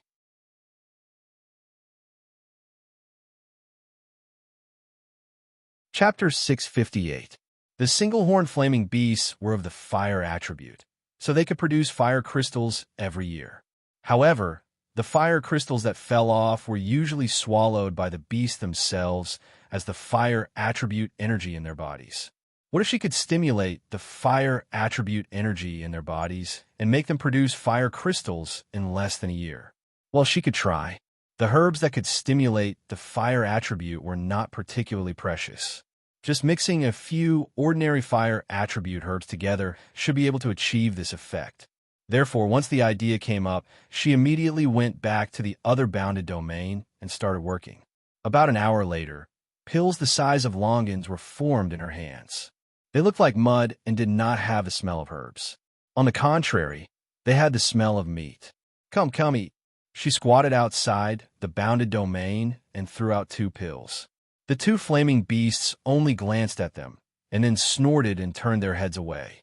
However, when they smelled the smell, they could not help but turn back and pick up 1 pill in each mouth, as if they were afraid of eating too slowly. Fengjiu stared at the reaction of the 2 flaming beasts and saw that nothing happened after they ate the pills. However, after a few breaths, she saw them walking back and forth in the bounded domain irritably. The place on the beasts' heads where the fire crystals were stored gradually surged with a visible airflow. This airflow gathered with spiritual power and slowly condensed into crystals. Seeing the speed at which the crystals were condensing, Fengjiu could not help but widen her eyes in excitement. Although she increased the dosage of the pills, she did not expect the crystals to condense so quickly. Almost within a few breaths, a fire crystal was condensed on the forehead. After it was formed, the fire attribute energy in the fire crystal surged and then fell off again. After 7 or 8 more crystals were condensed, the fire attribute airflow on the flaming beast bodies gradually subsided. Fengjiu was stunned for a moment, then laughed happily. Looking at the dozens of fire crystals condensed by the 2 flaming beasts, her eyes lit up. She could only see a lot of contribution points waving at her. Therefore, she fed them 2 more crystals and squatted there to collect more fire crystals. When Mo Chan came back, he saw the 2 flaming beasts lying in the enchantment, looking as if they were on the verge of death. Their bodies seemed to have lost a lot of weight, and the fire attribute aura on the flaming crystals was so weak that it was almost invisible. That young man was sitting outside the enchantment with a big smile on his face, counting fire crystals. Looking at the fire crystals in the young man's arms, even he couldn't help but be astonished. There were only 2 fire beasts, at most 2 fire crystals. Why were there so many in front of the young man? Where did he get it? You're back. Fengjiu raised his head and looked at him. He saw a small snake with blue scales coiled around his left hand and a motionless shuang zhendir in his right hand. Fengjiu's eyes lit up. You actually caught it so quickly? Hiss. This was a blue-scaled, venomous snake. And that shuang zhendir, it's said to be extremely fast. You actually caught it?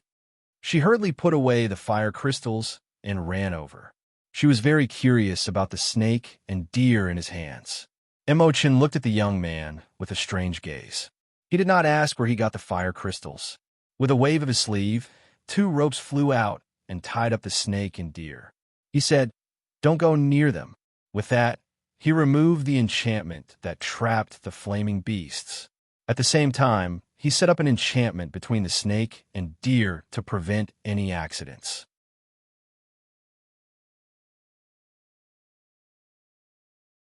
Chapter 659. Imochen also looked at the 2 escaping flame beasts in astonishment. He wasn't astonished that they could still escape, but rather astonished that the 2 beasts looked at the young man with fear. He looked at the young man and saw that the young man was also staring at him. So he gave some instructions and left. After another 2 hours, Imo-chan once again caught 2 beasts. When he saw the young man sitting in the barrier and needing pills, he called out, "Come help me when you're done." Fengjiu raised her eyes to look at him. She quickly kneaded the last bit of medicinal paste into a pill and put it away. After washing her hands, she walked towards him. Seeing that he had brought back 2 ninth-grade spirit beasts this time, she stared at the 2 spirit beasts for a moment and asked, "How do you want me to help?" "Take the herbs I want to use. Take the double-treasured deer's blood when I tell you to take it." He didn't even raise his head as he instructed. He turned around and set up a barrier not far away, then took out a cauldron from his space and began to prepare. Seeing the cauldron, Fengjiu opened her mouth. He was going to refine pills? He was an alchemist? Thinking of this possibility, her heart became excited. She immediately began to scrape off the blue scales on the blue spirit snake's body and took out the fat under the tricolored bee's skin. An alchemist. She hadn't seen an alchemist refining pills when she entered the academy. Now that she finally met one, she had to see how different his alchemy technique was from hers. On the other side, Imo Chun ignited the Earth's core fire to open the cauldron. He entered this mountain range for a 6th-rank elemental spirit pill. This pill must be refined by igniting the Earth's core fire, and some of the herbs must be fresh. Take the double-treasured deer's blood, for example. You must take the double-treasured deer's blood that was still warm and the congealed pill. Therefore, he came to the 10,000 Beast Mountain range. Fengjiu followed Yang Kai's instructions and retrieved the usable herbs from the bodies of the beasts, then quickly arrived behind Yang Kai. Seeing that Yang Kai had drawn out the Earth core fire, Fengjiu couldn't help being slightly surprised. Other than their own fire attribute flames, an alchemist could also draw out the Earth core fire to refine pills. However, this Earth core fire was not a flame from their own body, and the slightest mistake in controlling it would result in a furnace of pills being wasted. As such, very few people would use the Earth core fire to refine pills. Since he dared to use it, it was clear that he had full confidence. With such confidence, how could he be an alchemist or pill grandmaster? Seeing that he was still burning firewood under the furnace, and that he was even using willow branches as firewood, her eyes moved slightly. She focused on watching the man in white form hand seals while adding medicinal ingredients into the furnace. That skillful technique, that method of alchemy that she had never seen before, was an eye-opener for her. About an hour later, a medicinal fragrance faintly floated out of the furnace. The medicinal fragrance spread and drifted between the forest, attracting a large number of spirit beasts and ferocious beasts. However, those beasts were isolated outside the boundary. They tried to break through, but failed. They could only walk back and forth outside the boundary. Get the double-treasured deer's blood. Imo Chen's forehead was dripping with sweat. Refining pills had consumed a lot of his spiritual energy. At this time, he was focused on refining the pills in the furnace. He didn't even turn his head as he ordered Fengjiu. "Oh, okay." Fengjiu returned to her senses and quickly arrived in front of the tied, double-treasure deer. She used a dagger to cut a small hole and took out half a bowl of deer blood and brought it to him. She saw him use his hand to congeal qi, and the deer blood in the bowl was drawn into the furnace, leaving not a single drop behind.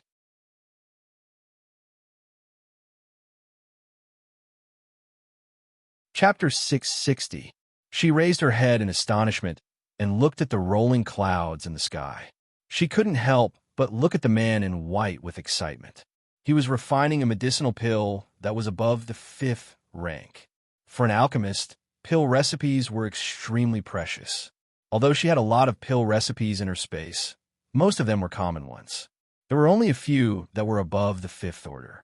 Even here, she couldn't tell what kind of pill he was refining. She originally thought that with the rolling clouds in the sky and him doing the final condensing of the pill lightning would be triggered for the final tempering very soon. However, she didn't expect that after another hour, the thunder still sounded, but the heavenly lightning didn't strike for a long time. She watched from the side with her heart in her mouth. Those spirit herbs that were put into the cauldron were all extremely precious spirit herbs, and from the looks of it, he only prepared one portion. If he failed, she clearly wasn't the one refining the pill, but she was more nervous and worried than the person refining the pill. After another 2 hours, Mofa retracted his hand and took a step back. At the same time, 3 heavenly lightning bolts struck from the sky and landed on the pill furnace. After the 3 rumbling sounds, the surroundings seemed to return to calmness. Only a rich and fragrant medicinal fragrance filled the air. It was done. The pill was done. She looked at him in a daze. She saw him turn his hand and pat the pill furnace. Only 1 pill flew out from the pill furnace. This is a 6th rank medicinal pill. She cried out in surprise and looked at the pill veins that were surging with spiritual energy. Then she froze. Spiritual energy, pill veins. How could she forget such an important thing? Spiritual energy. She had spiritual energy in her dantian, but she couldn't condense it. Once spiritual energy entered her body, it would be directly absorbed into her dantian to nourish the green lotus. Without spiritual energy, she couldn't refine pills at all. Heavens! How could she have made such a big mistake? Why did she only remember now that she couldn't refine pills? When she refined the life essence pill, she hadn't eaten the green lotus yet. After that, she only cultivated her mystic energy aura. When she left the Phoenix Dynasty, the flying ship she took was also controlled by spirit crystals. Although she knew that her spiritual energy aura had been used to nourish the green lotus in her stomach, she thought that she could at least nourish it until it bloomed, right?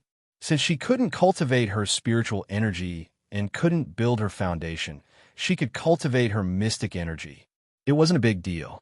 Thus, she didn't apply for the Spiritual Academy or the Profound Academy. Instead, she applied for the Alchemy Academy. But she forgot that refining pills also needed spiritual energy aura. No wonder she felt that something was wrong on the day of the exam, but she couldn't tell what it was. How did she make such a big mistake? If she couldn't condense her spiritual energy, how could she concoct pills? She was the only student in the alchemy department. If they were to find out. Thinking of this, she felt a headache coming on. What she didn't know was that her body wasn't completely devoid of spiritual power. After all, there was spiritual power in her dantian. After cultivating for so long, even if she couldn't condense it, there was still spiritual power in her body. It was precisely because of this that the 2 instructors and even Mo Chun didn't expect her to be unable to condense spiritual power.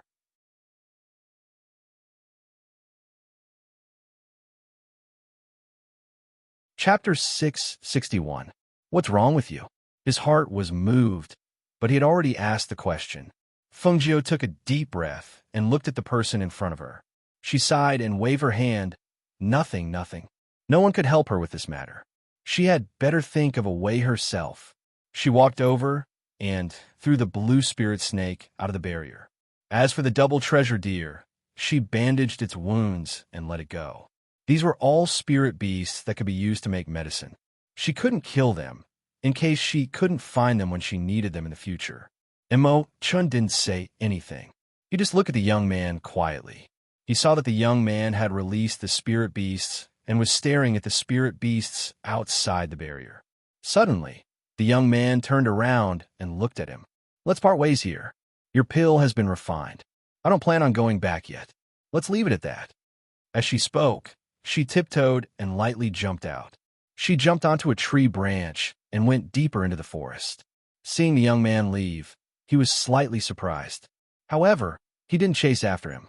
With his ability to kill a 9th-level Earth King beast, as long as he was careful, there shouldn't be any problems.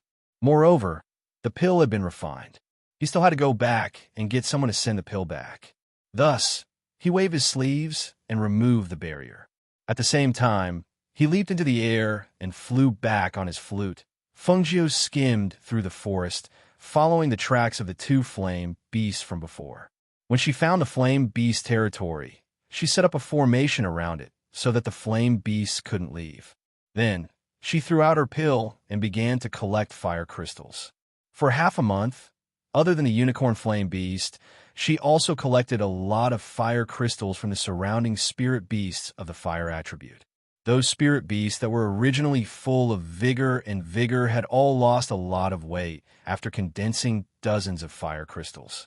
Every time they saw Fengjiu, they would turn around and run away. One evening, a spirit beast of the holy level had almost been drained of its fire attribute energy. It was lying on the ground on its last breath. "All right, I'll leave some for you. Have a good rest and eat until you gain some weight. I'll come back later." Fengjiu smiled and patted the holy beast's head. She gave a qi-gathering pill. Satisfied, she was about to leave when she heard a deafening roar, accompanied by a woman's clear shout. She was slightly startled and looked towards the source of the voice. When she saw Yi Jing, whom she had met once before in a sorry state, being chased by a holy beast-rank black bear, she couldn't help but be slightly surprised. Yi Jing's aura was slightly chaotic, and her spiritual energy was almost exhausted. She couldn't dodge in time and was hit by the black bear's claw. She staggered and fell to the ground. The situation was critical, so she immediately shouted and flew out. A loud shout traveled outwards. When the black bear heard that voice, its body shrank back, and the paw it was about to slam down froze in midair.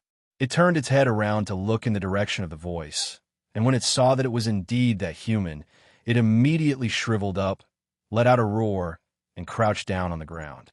Yi Jing was scared stiff. She thought she would be flattened, but she didn't expect that the black bear's paw wouldn't come down after hearing a shout. In that moment of life and death, she was so scared that she broke out in a cold sweat. She quickly stood up from the ground and was about to thank the person who saved her life. "Why is it you?"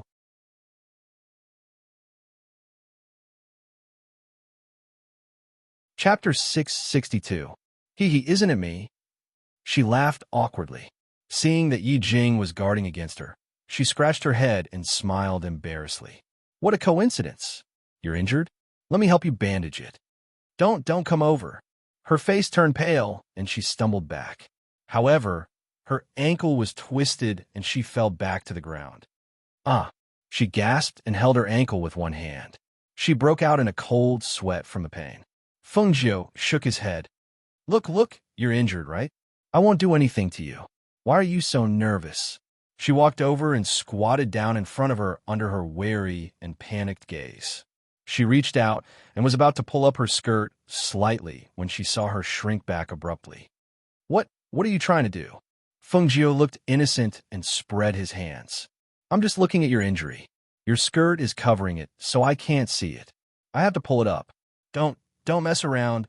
Thinking that there was no one else around, and this young man had a criminal record, her face turned pale. She tried to stand up, but her other leg exerted force, and she fell back down. Fengjiu squatted there and watched her toss around. She couldn't help but touch her face and think to herself, "Do I have a perverted face?" Yi Jing fell down again. She seemed to have twisted the injury on her leg even more. Cold sweat seeped out her forehead. Seeing this, Fengjiu sighed and shook his head. He walked over and grabbed her foot to take off her shoe and socks. "What are you doing? Pervert! Let go of me! Let go!" Yi Jing screamed and struggled. She hit the young man who took off her shoe and socks. She was embarrassed, angry, and shocked. How could a woman's foot be seen by a man? This young man was really a pervert. Fengjiu saw that her ankle was swollen and she kept struggling, so she turned her head and waved to the big black bear that was squatting at the side. "Little Black, come over and help hold her down. Don't let her move around." Roar! The big black bear, which was about 2 to 3 meters tall, let out a low growl. It got up and walked over obediently, step by step. Its 2 clumsy bare paws pressed Yi Jing down on the ground, preventing her from moving. Be gentle. She's a beauty. Don't hurt her." She didn't mean anything by her words. She just thought that Yi Jing was a delicate beauty, and Little Black's rough hands and feet might hurt her. Although she reminded him, it didn't mean that in the ears of others. "No, don't. Let me go. Ruofei, save me." She was, after all, a woman. She was pressed down by a big black bear and unable to move. In a place where she couldn't see, she felt her skirt being lifted up by the pervert. She was so shocked that her face turned pale.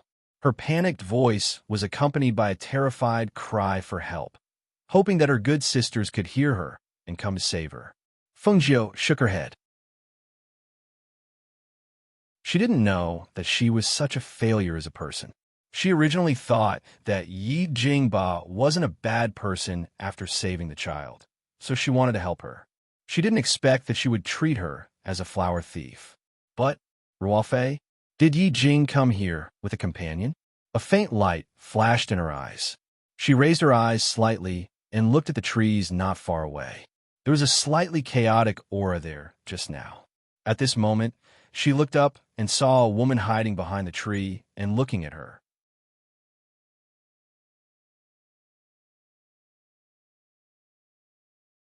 Chapter 663. The woman in white hiding behind a tree not far away also looked at the scene in front of her in horror. The Saint Beast rank big black bear actually obediently listened to the young man's words and pressed Yi Jing to the ground. She recognized that the young man in green was the pervert who took advantage of Yi Jing on the street that day. She only heard Yi Jing's panicked cries for help and saw her being pressed to the ground. Although she couldn't see everything clearly because of the big black bear, from Yi Jing's panic cries for help, she could tell that the pervert was about to do that to her. Her palms were sweating, and her heart was beating wildly. If Yi Jing lost her chastity here, then woo! Suddenly, the big black bear turned around and roared, baring its sharp fangs that made one's hair stand on end.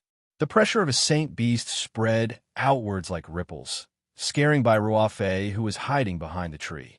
She didn't dare to stay any longer and ran away. Whether Yi Jing was dead or alive, whether she lost her innocence or not, it was none of Bai Ruofei's business. Seeing the woman in white running away, Fengjiu's lips hooked up. She looked at Yi Jing and said, "Hey, your companion ran away." Yi Jing was startled when she heard these words. What did you say?" At this time, she even forgot to struggle. "It's the woman who was standing next to you on the street that day. She heard you call for help just now, but now she's run away."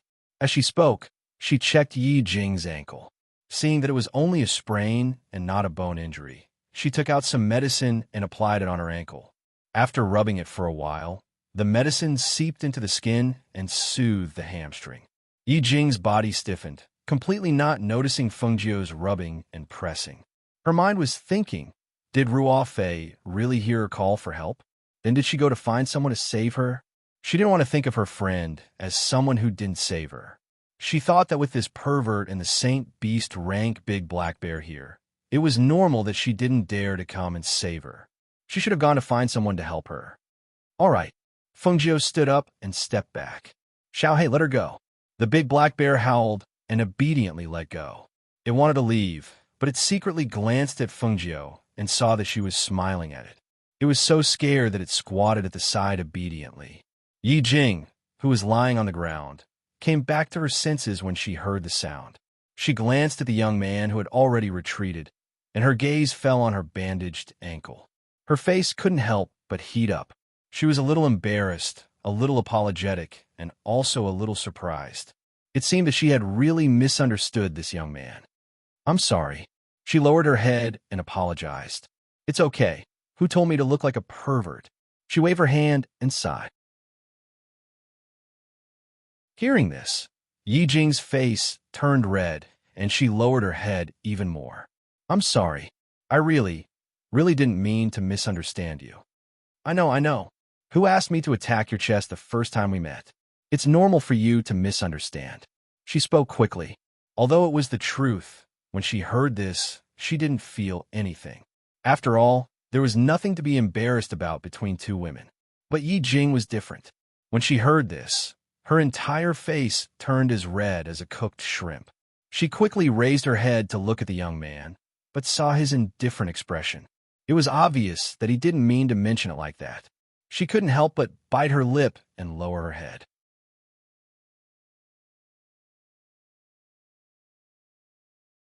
Chapter 664. How did you provoke Xiaohei? It's been very obedient recently. It doesn't even attack people. Why is it chasing after you? Fengjiu walked over and patted the obedient black bear. Xiao xiao hey. Yi Jing looked at the 2 to 3 meter tall black bear, and her eyelids twitched. That was a sacred beast. She really couldn't see how it was small. Yes, xiao hey. I gave it a name. Don't be fooled by its size. It's just a big fool. Fengjiu smiled and patted the black bear. Seeing it howl and lower its head, he couldn't help but take out a pill and spread it out in his palm. Here, eat it. When the black bear saw the pill in his palm, its eyes lit up. It immediately opened its mouth and leaned forward. This scene made Yi Jing's heart skip a beat. It wouldn't directly bite off the young man's hand, right? However, the scene she was worried about did not happen. Instead, the black bear rolled its tongue and swallowed the pill. At the same time, it stuck out its tongue and wanted to lick the young man's face. Fengjiu smiled and turned his head, saying, "Stop fooling around. Sit down obediently." Yi Jing was surprised. She looked at Fengjiu and saw that he was wearing the Star Cloud Academy uniform. She couldn't help but ask, "You're a student from the medicine department? You just joined this year?" The medicine department and the alchemy department both had green robes. It was said that the alchemy department only recruited one student this year. It couldn't be this young man. Then, he should be from the medicine department. Yes, I just joined this year. As she spoke, she patted her robes and said, "I'm going back. What about you?" When she heard this, Yi Jing's hand couldn't help but touch her ankle. She shook her head. "I can't leave. I know you can't leave. I'm asking if you need me to send you off." Ow! Yi Jing looked at the young man, slightly startled. Hearing her words, Fengjiu smiled and patted the black bear beside him. "Xiao He, carry her." Roar! The black bear, who had just tasted the sweetness of the fruit, roared and went forward to carry the tiny human. It then looked at Fengjiu. "Let's go." After staying here for half a month, she had collected a lot of fire crystals, which were enough for her to trade for things in the Heaven Tower. Wait. Yi Jing, who was being carried by the big black bear, did not dare to move. She looked at Fengjiu and said, "My friend." Before she could finish, the young man interrupted her with a curl of his lips. "Take care of yourself. Your friend is much shrewder than you." She took a deep breath and moved forward, while the big black bear ran behind Fengjiu. A day later, they left the All-Beast mountain range. Fengjiu looked at Yi Jing, who had fallen asleep in Xiao Hei's embrace. He thought for a moment and said, "Xiao Hei, be a good person to the end. Send her back to the spiritual academy." The big black bear stared blankly at her, not knowing where the spiritual academy was. However, she rubbed her chin and thought for a while before saying, "Forget it. Let's go to my place first. You're too conspicuous. If you go to the spiritual academy, who knows what kind of trouble you'll cause." Thus, she brought the big black bear to her cave dwelling. When she placed the sleeping Yi Jing in her cave dwelling and walked out, she saw that the big black bear was still sitting in front of the cave dwelling. She couldn't help but be surprised. "Xiao Hei, why are you still here? Go back quickly." Roar! The big black bear growled and patted the grass with its clumsy paws.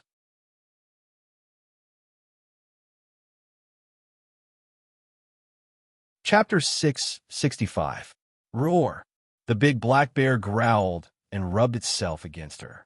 It was originally quite afraid of her, but it had been fed with pills along the way, so it no longer wanted to go back. Fengjiu was dumbfounded and was stunned for a moment. This isn't very good, right? She already had many beasts, so there was really no need for a big black bear. Moreover, it could not be used as a mount like Lao Bai, nor could it shrink into a meatball like the cloud-swallowing beast, nor could it turn to a chubby baby like the little fire phoenix. She really did not want to keep it. Roar! It suddenly stood up and pounded its chest with its paws, making thumping sounds as if it wanted to tell her that it was very strong. "Stop, stop, stop." She hurriedly stopped it. Although there was no one else here, it was still quite scary to beat it like that. She sighed, thought for a moment, and said, "How about this? If you don't want to go back for now, then help me guard the cave abode here. When you want to go back in the future, you can go back. I won't stop you. Now be good and guard here. I'm going to—" Before she could finish speaking, she heard the sound of hooves and the cloud-swallowing beast's voice. "Master." Feng Jiu turned around and saw the cloud-swallowing beast lying on Lao Bai's back. She could not help but be surprised. Why was Lao Bai willing to let the cloud-swallowing beast lie on its back? Moreover, it had only been half a month, but these two beasts had not slimmed down. Instead, they had become fatter. What was going on? What have you done recently? Didn't I tell you to guard the cave abode and not wander around if there's nothing important? Her gaze landed on the cloud-swallowing beast. Compared to Lao Bai, who could only snort, the cloud-swallowing beast could speak. Master, we didn't do anything good. As the cloud-swallowing beast spoke, it glared fiercely at the big black bear that had shrunk behind its master. Roar! The big black bear immediately lay down and hid behind Feng Jiu, trembling. In the 10,000 beast mountain range, it was the king. Here, it saw a divine beast. You didn't do anything good? Then you did something bad? Feng Jiu glanced at Tun Yun and felt that there was nothing in the alchemy department that could cause trouble for them. Master, your brother came to find you. He said he's in the tortoise courtyard.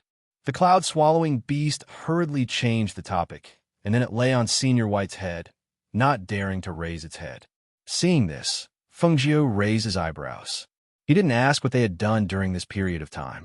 After a few words, he went to the exchange point. He planned to exchange all the fire crystals, go to the heavenly tower to exchange for some good things, and then go to the Xian courtyard to see Guanxilin. The cloud-devouring beast heaved a sigh of relief when it saw her leave. At this moment, its gaze fell upon the big black bear that had shrunk behind the tree. Feng Jiu stood there, looking at the middle-aged deacon in charge of exchanging points. He asked, "Excuse me, can extra fire crystals be exchanged for contribution points through live streaming?" Of course. As long as you can take them out, we'll accept them. The contribution points will be the same as the ones on the mission board, the middle-aged deacon said casually. He didn't think that such a young man could take out a lot of fire crystals. After all, there was only one fire crystal in a year. Not to mention that the fire crystal was closely guarded by that fire beast. How could it be so easy to get it?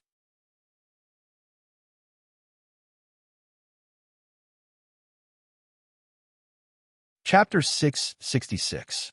Feng Jiu pushed the small mountain of fire crystals forward. A total of 3,980 fire crystals, please. The middle-aged man swallowed his saliva and looked at the young man in front of him with a strange expression. You collected all of these yourself? Yes. She had caught almost all the spirit beasts of the fire attribute in the Thousands Beast Mountain range to collect so many. But thinking about it, it should be enough. There were nearly 2 million contribution points here. She didn't need to do missions for a long time. Moreover, she didn't need to spend money to exchange for treasures. It was quite worth it. Hiss, how could it be? He's wearing green clothes. He's a student from the Pharmaceutical Institute, right? The Pharmaceutical Institute doesn't even have the strength to truss a chicken. How could they collect so many fire crystals? That's right. These fire crystals can only be formed by fire attribute spirit beasts that are above the 6th rank. The lowest grade spirit beast in the All-Beast Mountain range is the Unicorn Flame Beast. This beast is extremely fast, and it's impossible for ordinary people to catch it, let alone dig out its fire crystals. At this time, a great spiritual master student in the back paused and shouted, "I know. He must have used medicine on those spirit beasts. I went to the Thousands Beast Mountain range for a mission. These days, I kept meeting spirit beasts of the 6th level and above. Their fire crystals were all dug out by someone. Moreover, those spirit beasts were all skinny and looked like they had been ravaged. He must have done it." Hearing this, Feng Jiu in the front turned around and blinked. Looking at the indignant person, he was a little confused. How she got it? What did it have to do with them? Did these people have nothing to do after eating? Too lazy to argue with them, she knocked on the table and said, "Hurry up and exchange for me. I still have things to do." The middle-aged man glanced at the young man in front of him and then started to count the fire crystals. He wiped his sweat as he counted. He had never seen such a workload and so many fire crystals in such a long time. Exchanging nearly 2 million contribution points in one go This matter would probably alarm the mentors and deans of the various academies. An hour later, the middle-aged man inserted some contribution points into her jade token and registered everything. Seeing the young man turn around and leave, he couldn't help but feel surprised. He originally thought that he was from the medicine department, but he didn't expect that he was actually from the pill department.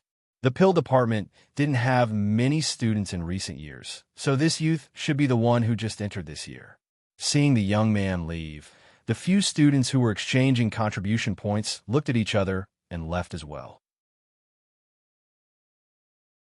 When a middle-aged man saw this, he shouted, "Hey, didn't you want to exchange? Why did he leave?" As Fengjiu walked, he wondered what kind of treasures the heavenly tower would have. What kind of things could he exchange for with nearly 2 million contribution points? Thinking about it, he was really looking forward to it.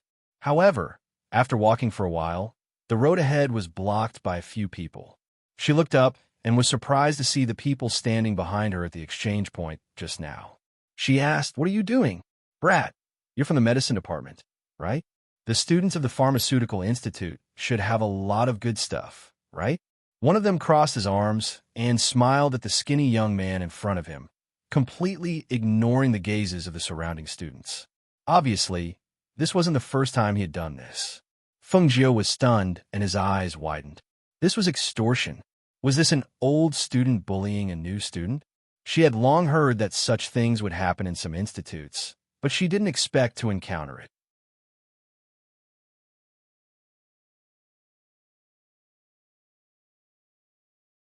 Chapter 667. There were quite a few of them. She was wearing the blue robes of the Profound Academy.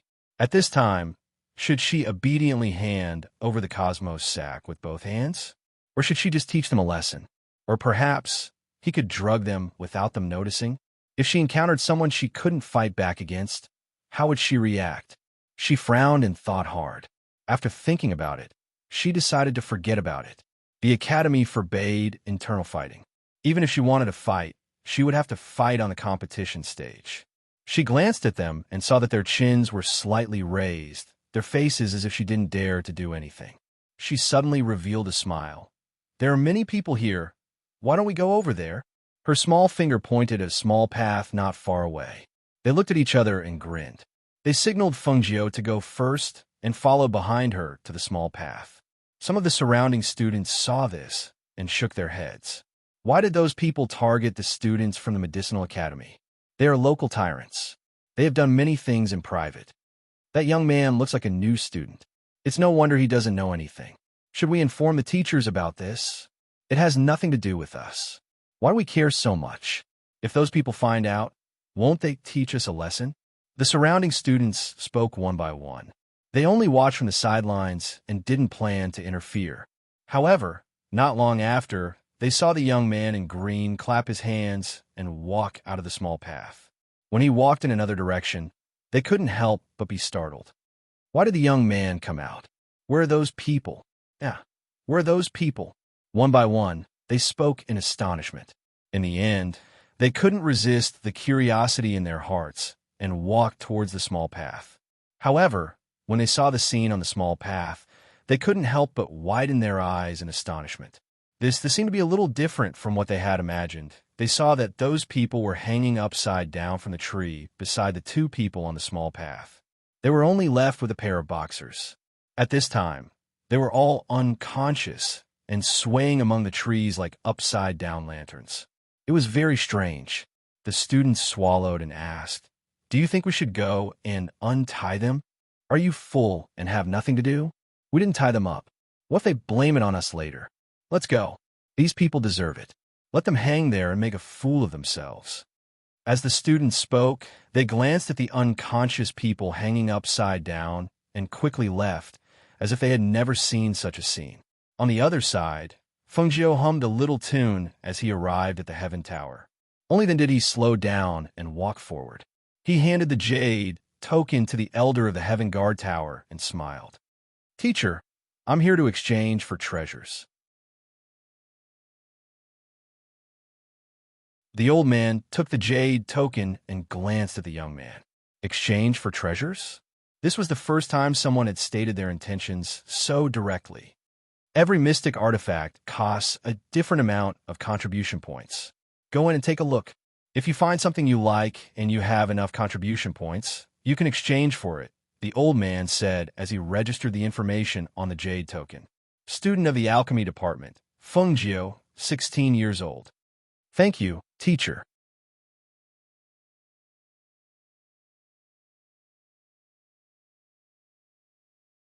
Chapter 668. Hearing this, the old man raised his eyebrows slightly and looked at the young man in front of him. I heard from his students at the foot of the mountain. I've been here for so many years, but I've only taught a few students. The students at the foot of the mountain don't have the honor of being taught by me. Hearing the old man's words, Fengjiu's smile deepened. Yes, I know that you don't often teach, but when you do, you'll definitely be able to help the students choose the most suitable treasure. Teacher, what about me? Which one in the Heaven Pavilion is most suitable for me? She looked at him excitedly, waiting for him to teach her a thing or two. Seeing this, the old man couldn't help but smile. His expression was serious. Which student who came here didn't respectfully keep a distance from him? Only this brat was so thick-skinned as to come forward. Fine, I'll ask you. What kind of magic tool do you want to choose? I can't fly, can I? I'll choose a flying magic tool. It's not too luxurious or big, but it can be used as a means of transportation. It'll be even better if it can be used as a weapon or has defensive capabilities.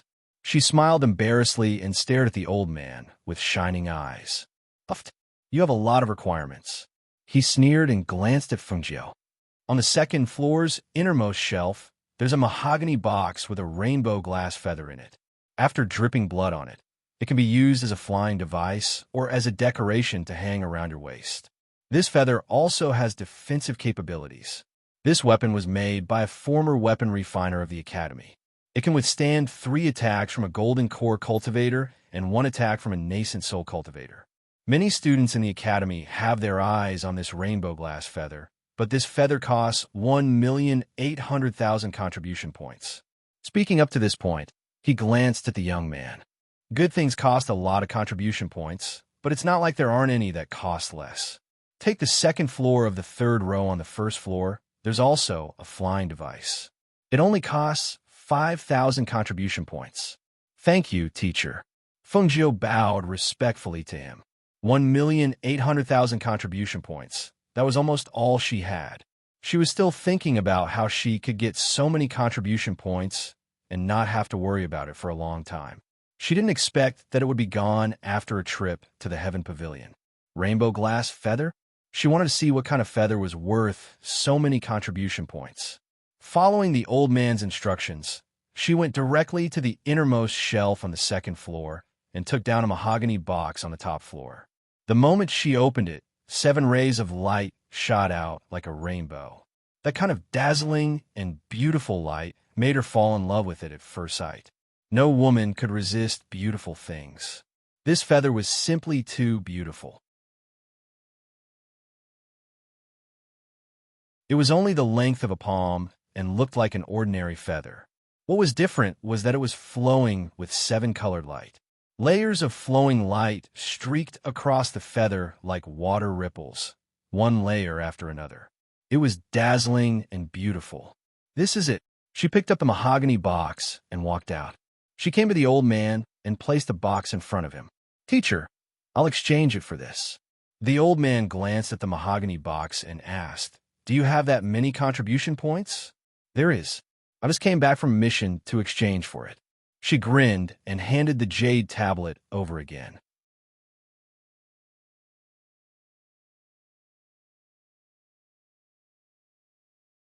Chapter 669.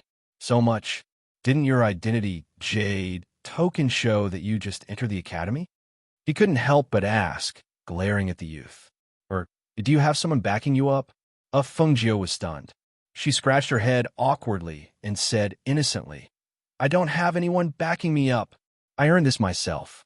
Really, I just exchanged it with the contribution points I earned from collecting fire crystals at the Albeast mountain range. Was she so untrustworthy? She was telling the truth, but why didn't anyone believe her? It would have been better if she hadn't said that she went to the Allbeast mountain range to collect fire crystals. The old man didn't believe her even more. Even though he was suspicious, the old man didn't say anything. He helped Fengjiu exchange for the rainbow glazed feather. After all, he had enough contribution points, so there was no reason not to exchange it for him. He was only thinking that he should get someone to investigate this young man's background when he got back. Could he be a relative of the dean? Did the dean secretly give him contribution points? But he rejected the idea as soon as it appeared. Impossible. The dean wasn't that kind of person. After the exchange, Fengjiu dripped blood on the feather to make it recognize her as its owner. She then took out a red ribbon and tied it around her waist. Looking at the dazzling rainbow-glazed feather, she couldn't help but praise, "It's so beautiful. Thank you for your guidance. I'm leaving now. I'll come again next time." She waved her hand and walked towards the Xian courtyard under the old man's stare. Along the way, the students who met her all looked at the feather on her waist. They were all surprised. The rainbow glazed feather was one of the 3 treasures that students wanted to exchange for the most in the Academy's Sky Tower. That rainbow glazed feather was refined by a revered weapon refiner of the Academy. The feather was almost weightless, but the rainbow-like rainbow light flowed across the feather like water ripples. It was extremely beautiful. What people wanted the most was that in addition to being an extremely fast flying magic tool, it could also withstand 3 attacks from a golden core cultivator and a heavy blow from a nascent soul cultivator. This was a life-saving magic tool. As far as they knew, the top 10 prodigies of the Academy had their eyes on the 3 treasures in the Heaven Pavilion. However, it was not easy to earn contribution points, especially when the exchange rate for these 3 treasures was so high. Ordinary students would not be able to exchange for them, even if they spent tens of years. He hadn't expected that he would see it on the waist of a green-robed student from the Pharmaceutical Institute. This news quickly spread throughout the Academy like the wind. Do you understand? One of the 3 treasures of the Heavenly Pavilion, the rainbow glazed feather, was exchanged by a green-robed student. Have you heard? The 7-colored glazed feather was exchanged for by a student from the First Medicine Department. It is said that the student just joined this year. I've heard about it. Someone guessed that this student in green has a backer. That's true. Otherwise, how could he have been able to exchange for one of the 3 treasures, the rainbow glazed feather? The Academy's instructors don't have that much authority over contribution points. It's very likely that this green-clothed student is a descendant of the dean or the vice-dean's family. That's impossible. I've heard that the dean's family isn't even here, let alone a disciple of the family. Then it must be the vice-dean's. Otherwise, how could that student have earned one? 8 million contribution points for that feather? I don't know about that. However, I've heard that the top 10 prodigies of our Academy have already gone out to look for that green-clothed youth.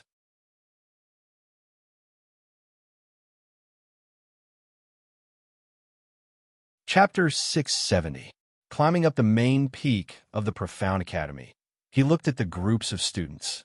Some were gesticulating under the trees, discussing martial arts. Some were sitting on the grass, chatting with smiles on their faces. Some were hanging upside down from the trees, their heads facing downwards, their eyes closed, and some. AI. They're all Nebula Academy students. The Alchemy Academy can't compare to the Xian Academy at all. She sighed. There were so many people on the main peak of the Xian Academy that she couldn't count them all. The atmosphere was lively and harmonious. It was a strong contrast to the desolate atmosphere of her Alchemy Academy. She walked forward with a harmless smile on her handsome face.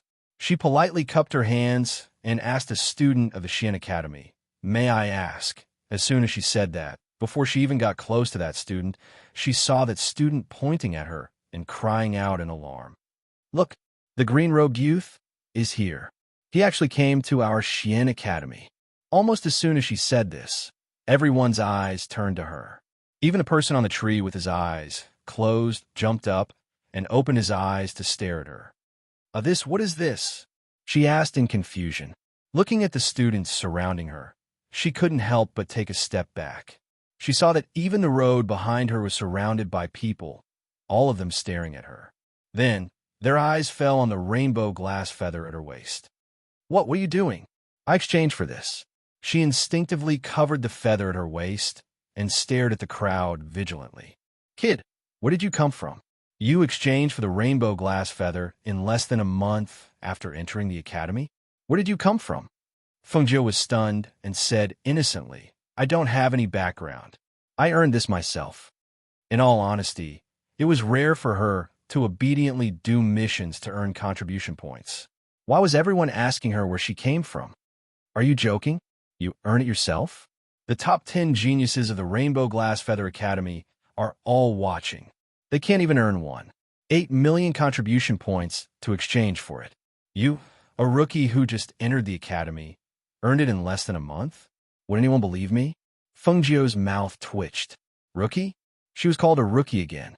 Although she was a rookie, she really wasn't a rookie, okay? I earned this in the first place. I even dripped my blood on this feather to make it recognize me as its owner. I can't do anything if you don't believe me. However, what does it have to do with me, whether you believe me or not? Did these people think it was easy for her to change a feather? This feather had cost her 1,800,000 contribution points. She felt wronged. However, when everyone heard this, they were enraged.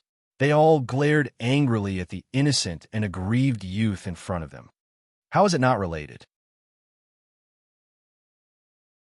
Even we couldn't exchange for it, but you, a new student of the pharmaceutical department, managed to exchange for it. If you didn't get in through the back door, then what is? That's right.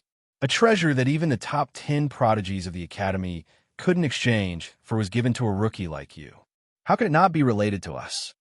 Senior Zhou said that she wanted to exchange for this rainbow glazed feather ever since she entered the academy. She worked so hard to earn contribution points for this feather. How sad do you think she would be if she knew that the feather she liked was taken by a rookie?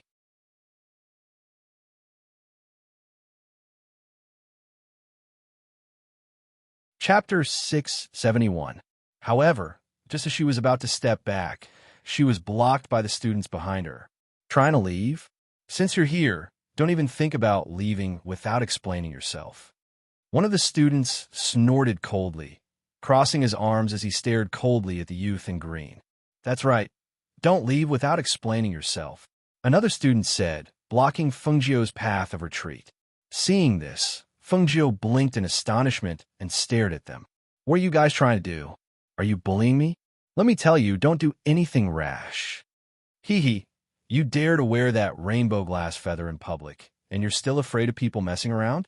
One of the students stared at Fengjiu and said, the rainbow glass feather is one of the 3 treasures of the heavenly pavilion. The news of it being exchanged spread like wildfire. Not only us, but the people from the spiritual academy are also looking for you. Moreover, the 10 prodigies of the academy would also like to see what abilities a new student like you has to be able to exchange for this rainbow glass feather. Hearing this, Fengjiu glared at them angrily, feeling wronged and angry. You guys are too much of a bully. This is obviously a magic weapon that I earned. Besides, when did I show it off? This feather can be used as a waist accessory. If I don't wear it, where should I wear it? Hee hee, earn it yourself? Do you believe it? One of the students laughed loudly and looked at the surrounding students. I don't believe you. The surrounding students replied with a smile, raising their heads and laughing loudly. You guys are too much of a bully. Too much of a bully, she said angrily, glaring at them and warning them. You guys don't go too far. If you really piss me off, what will you do? One of the students laughed and asked. A faint light flashed in her eyes, and she suddenly laughed. I will hit people. Ha ha ha, hit people? You? Yes, I will really hit people, she said with a serious face. The people from the medicinal department told us that she will hit people. Ha ha, do you think that's funny? You will hit people? Why don't you try? I like to see how you will hit people, huh? However, Fengjiu shook his head and sighed. But that won't do. Didn't the academy forbid private fights? How could I hit you? What if the tutor finds trouble with me later? Just let me go. Otherwise, if you really piss me off, I will really beat you up. That's right. Why don't you try and fight? Ha ha ha. Kid, are you sure you don't know where this place is? This is the Profound Academy. You want to fight with the people of the Profound Academy? Hey, you got guts. That's right. I've been in the Shin Academy for so many years, but I've never seen such an interesting thing. A student from a medicine academy is beating someone up in our Shin Academy? Haha, I really want to know how this kid fights. Brat, come. Show us a punch. Do you know how to punch? Do you need me to teach you? The student standing in front of Fengjiu said with a mocking smile, but before he could finish speaking, he saw a fist suddenly swing over. The sudden punch caught the student off guard, and with a bang his eyes hurt. At the same time, his vision went black and he fell straight to the ground. Hiss, you actually dared to hit me. F***CK. Brat, you don't want to live anymore. That you're tuning in to the Warrior Lore YouTube channel. Don't forget to subscribe and join us on this journey to catch the most captivating stories.